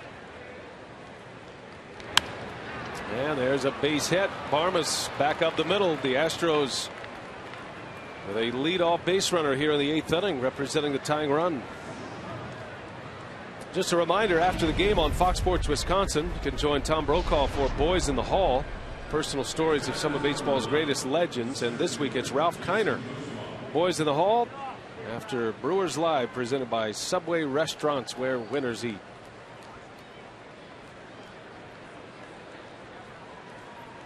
Jason Bourgeois. Runner at first, nobody out. Bourgeois hit a 3-run homer in the 4th inning that gave the Astros the lead. He hit a home run right after he was asked to drop down a bunt with runners at first and second and nobody out. Failed to get the bunt down, then hit the homer.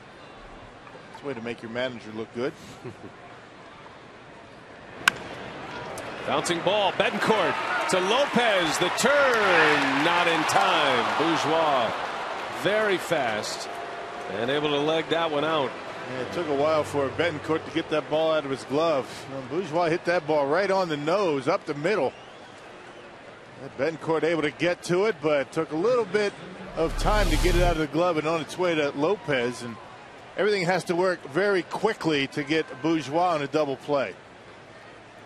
He has to collect himself. It took him a couple of steps to get the handle on it, but they got the force out. So one away. Here is Carlos Lee, who is the biggest home run threat for the Astros, with 10 homers at this point.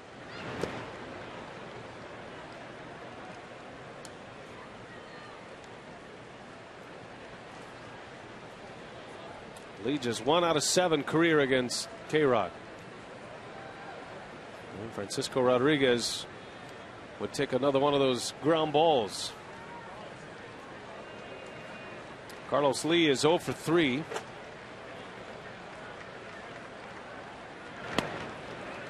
Might see Bourgeois take off here. He has very good speed and is an excellent base stealer.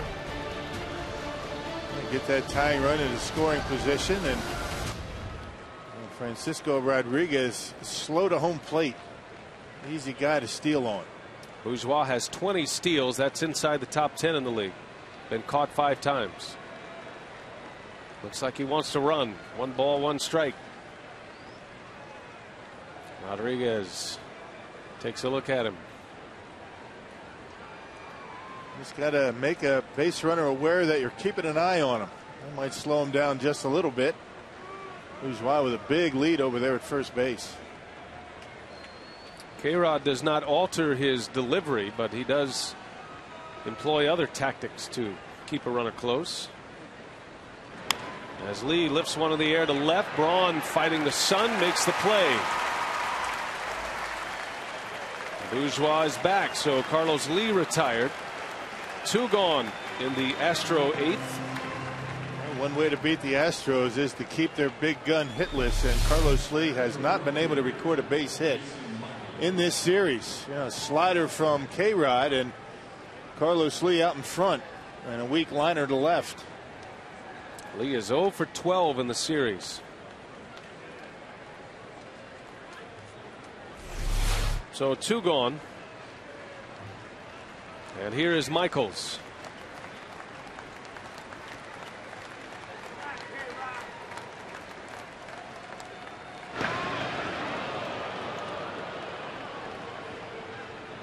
Michaels has the dubious honor of filling in for Hunter Pence. Came in for Pence when he was removed in the middle of the game in the 5th inning on Friday when the trade was finally wrapped up.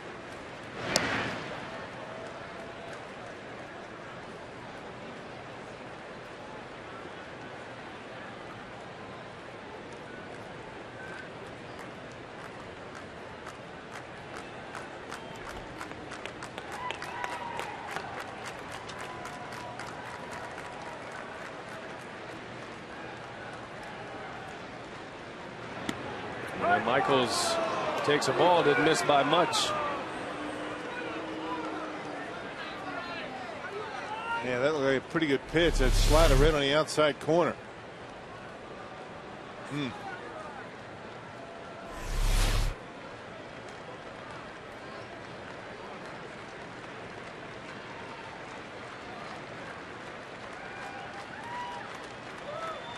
Bourgeois goes. Lucroy's throw is low, and Bourgeois steals second base. And there is the tying run in scoring position now. His 21st steal of the year.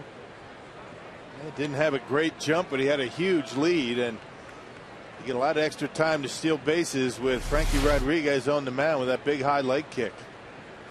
Bourgeois' 3rd stolen base of the series. And a big one for the Astros. Now a base hit will tie it. So Rodriguez goes to work against Michaels. Has a rookie on deck in J.D. Martinez. We'll see how he pitches to Michaels, veteran. Throws him a curveball and in there for a strike. 2-1 on Michaels. One of the best closers in a long time. A 2-0 curveball, throws it for a strike. That's the last thing Michaels was looking for.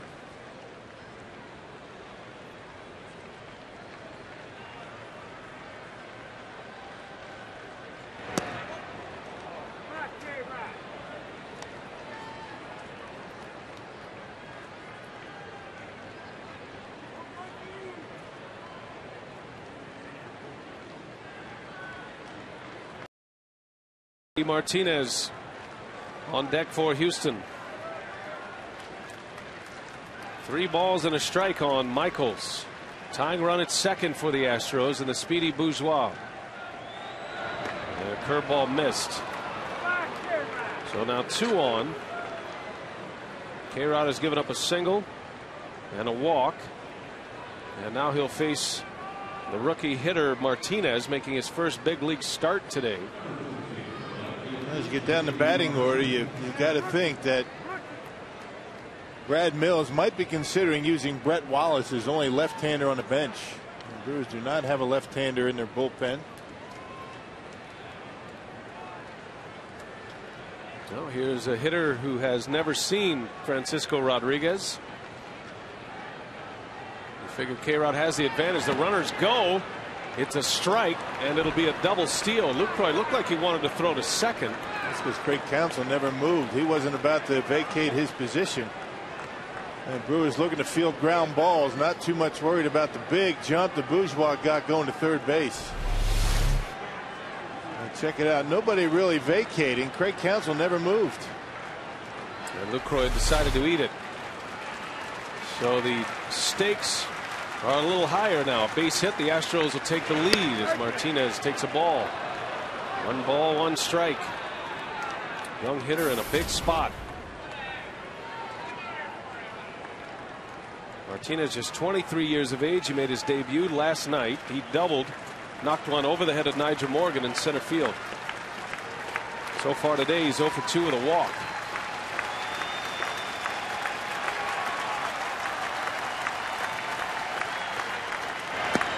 Big cut and a miss. 1-2 the count on Martinez. Good changeup.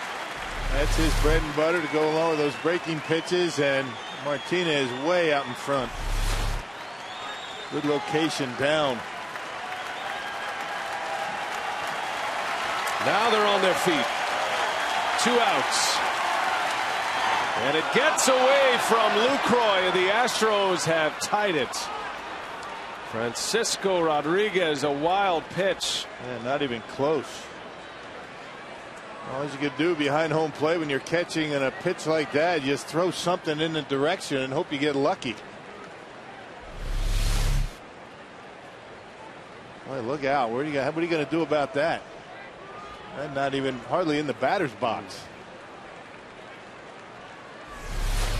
Well, the 2 steals pay off for Houston. They have tied it up. 2-2 the count. And a swing and a miss. The inning is over. It's a blown save for K-Rod.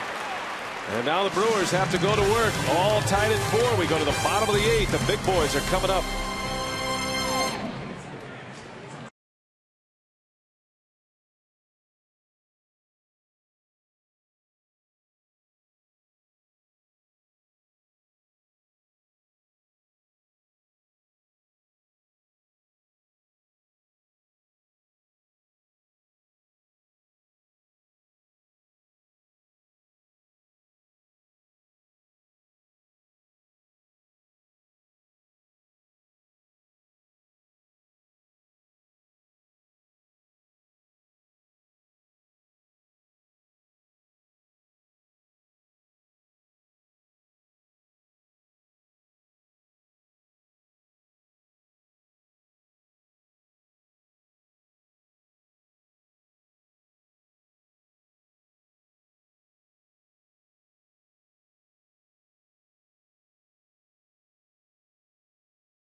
at 4 as we head to the bottom of the 8th. Betancourt got things going for the Brewers, driving in the run. A suicide squeeze by Jonathan Lucroy. The Brewers had a 2-0 lead until Jason Bourgeois, a 3-run home run. That home run came in the 4th inning. And Jonathan Lucroy once again another RBI double. Betancourt drives in another run. Betancourt and Lucroy doing a nice job. Brewers had a 4-3 lead until a wild pitch by K-Rod with 2 outs in the top of the 8th inning ties it up. All tied at 4. Ryan Braun will lead off, and it is Fernando Rodriguez back on the mound for his 2nd inning. Braun, Fielder, and Lopez in a 4-4 game. Braun hits one hard right field. This is way back, and it's off the wall. Braun into second with a leadoff double. An absolute rocket to right center. He's back, I think. He wasn't going long, partner, but he's back. He hits a bullet off the wall to right. A little bit more air under that one, and that's out of here. Can't hit it much harder than that. A fastball right down the middle. And Brawny with that inside-out stroke hits it hard over the head of Michaels. And the Brewers off to a good start to the 8th inning. Good job of backing up by Bourgeois in center. Braun had gone 0 for 10 in this series. He had a hit in the 6th. He scored a run, and now a double to start the 8th. And here comes Prince Fielder at the plate, presented by Wendy's. With a base open at first, do the Astros go after Fielder in this spot?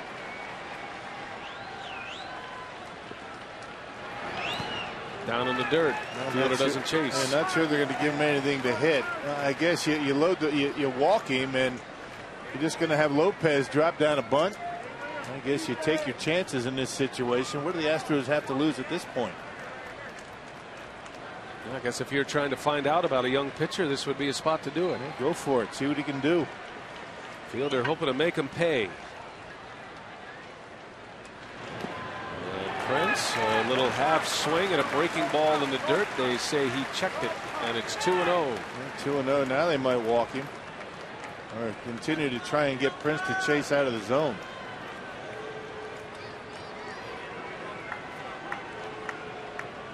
Braun's leadoff double, representing the go-ahead run in the bottom of the 8th. Fielder hit a long home run here last night.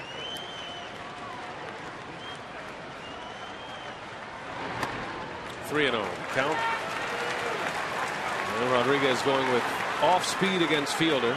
Well, if you're going to do that, why not just walk him? Why not just stand up, give him 4 pitches, and have him walk? You're just putting your pitcher in a position to make a mistake. If the Brewers take the lead, Axford will be on in a save situation. He's still likely to pitch in the 9th, whether it's tied or whether Milwaukee is on top. 3-0. Fielder has had the green light at 3-0 this year on a few occasions. And he takes all the way, takes a strike. 3-1. Wilton Lopez, who pitched last night with an inning last night, is back up in the bullpen.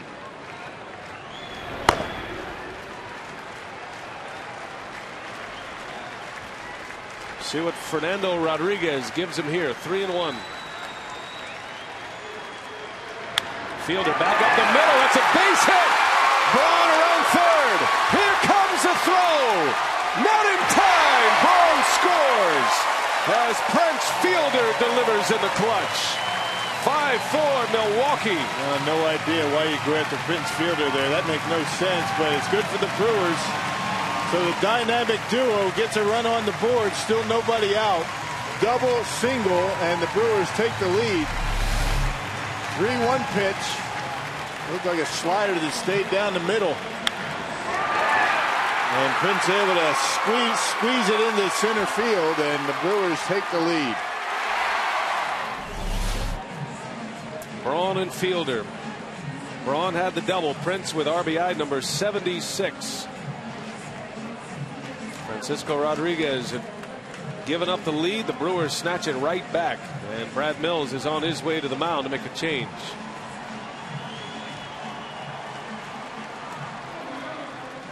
He's got Wilton Lopez ready in the bullpen, and he will take the ball from Fernando Rodriguez. A pitching change at Miller Park will set up the new hurler when we come back.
Astros here in the bottom of the 8th. Prince Fielder driving in Ryan Braun. Braun was 0 for 10 in this series before his hit in the 6th, and his second hit of the game, the double that allows the Brewers to get a run on the board as Fielder drives him in. Prince now with 76 runs batted in, 3rd in the league. Wilton Lopez is now on the mound facing Felipe Lopez. Felipe drops a bunt down. It's a good one. Corcoran makes the play for the out. That'll be a sacrifice bunt. Fielder to second base as Felipe Lopez advances the runner. First out of the inning, and now the Brewers can add to their lead. Looking for another hit with a runner in scoring position on the Brewers. They have 2 today, 2 for 6.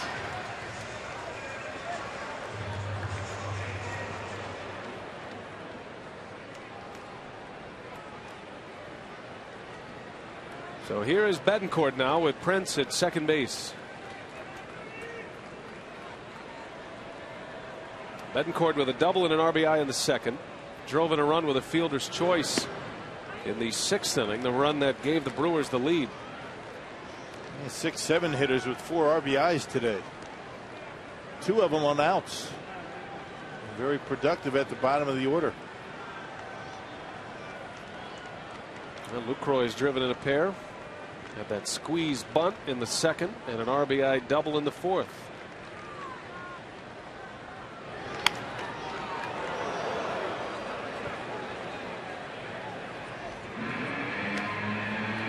Well, it's tough to keep Braun and Fielder down very long. You made a good point.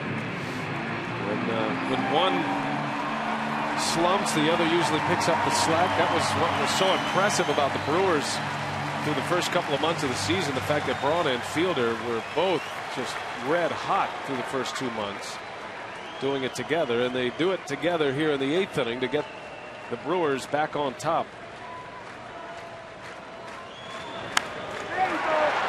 Betancourt pulls it foul. Yeah, what Ryan Braun have about 2.5 games where he would be considered to be not swinging the bat. Prince about a week. That's a long offer for Ryan Braun. Right. Well, they started the 2 of them 0 for 3 today, but since that time 5 for 5. I mean, you know, an 0 for 10 in your career, that's considered maybe a hot streak. That's 3 weeks. 0 for 10. What, are you kidding me? That's nothing to be concerned about. Bouncing ball to short, and Armas is going to make the play to first. It looked like he had Fielder dead to rights at third base. I think the Brewers caught a break right there. Armas takes the sure out, and 2 gone in the inning.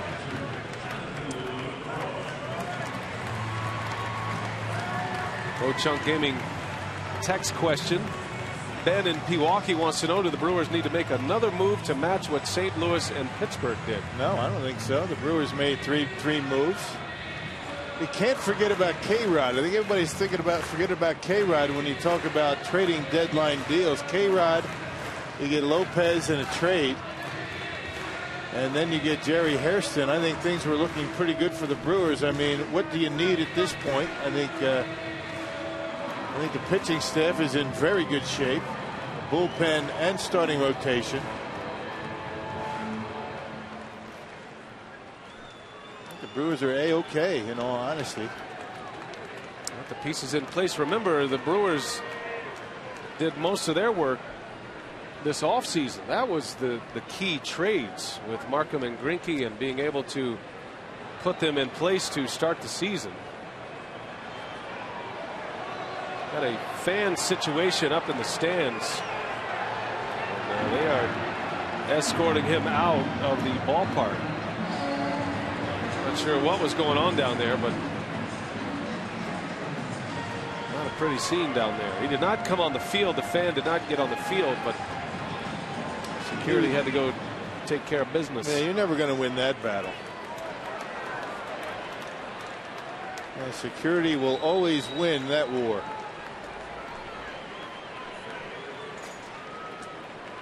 So here we go. 2 outs with Fielder over at third base. Lucroy would love to deliver another run. Has 2 RBIs today. He lined out his last time up with men on. And 4 hits in the series. Playing in back-to-back games in the series. Katara started, had a good night on Friday night.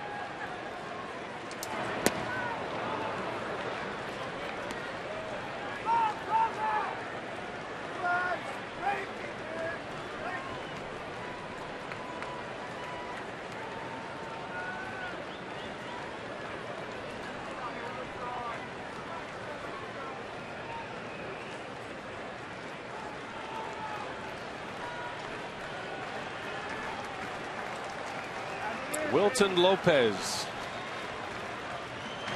Lucroy down the right field line. Michaels shading that way, makes a catch. And the inning is over, but the Brewers score. They get an RBI single from Prince Fielder. And the Axeman is on his way. 5-4 Milwaukee. Save situation coming up.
The Brewers trying to win for the 6th consecutive time on this homestand and trying to make it 7 straight wins at home.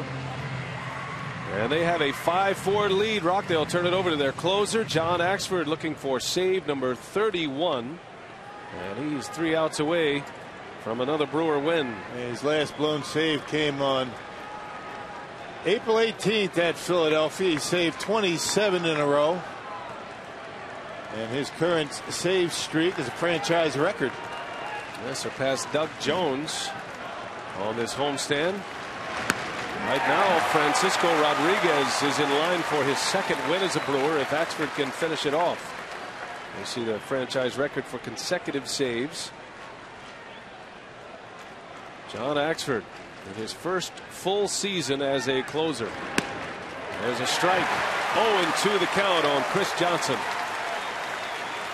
Astros are at the bottom of their order. Johnson, Corcoran the catcher next, and then a pinch hitter in the pitcher spot.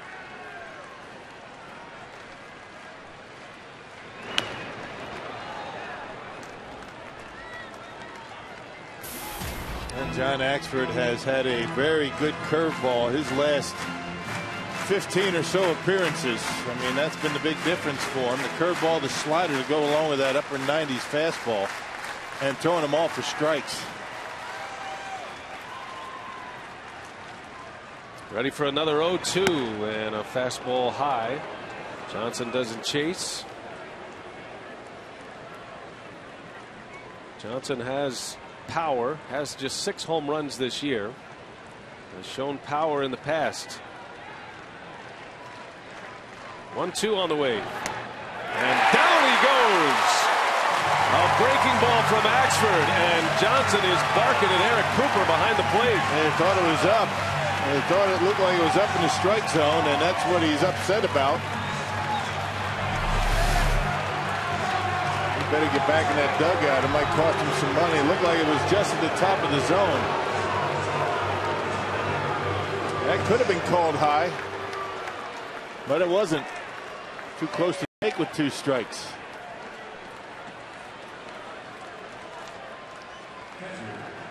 So Johnson is rung up. And Axford with a strikeout to start the 9th inning. And now Carlos Corcoran, switch hitting catcher. He tries to drop a bunt down, foul.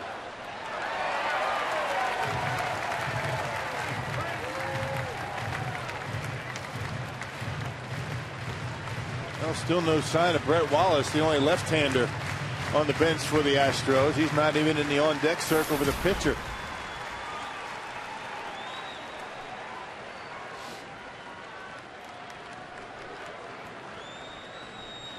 Corcoran had a hit in the 7th inning that chased Narveson. Narveson still in line for the win.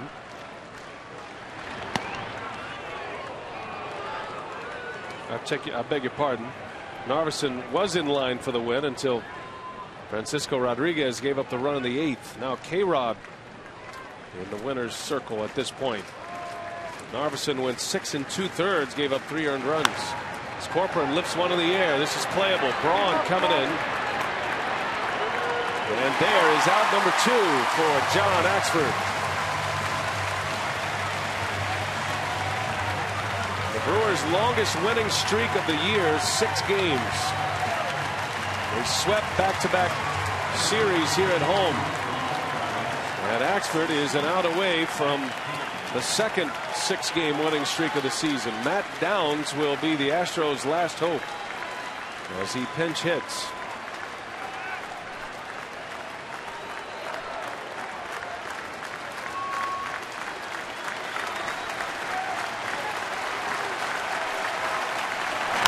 Downs into center field. This should do it.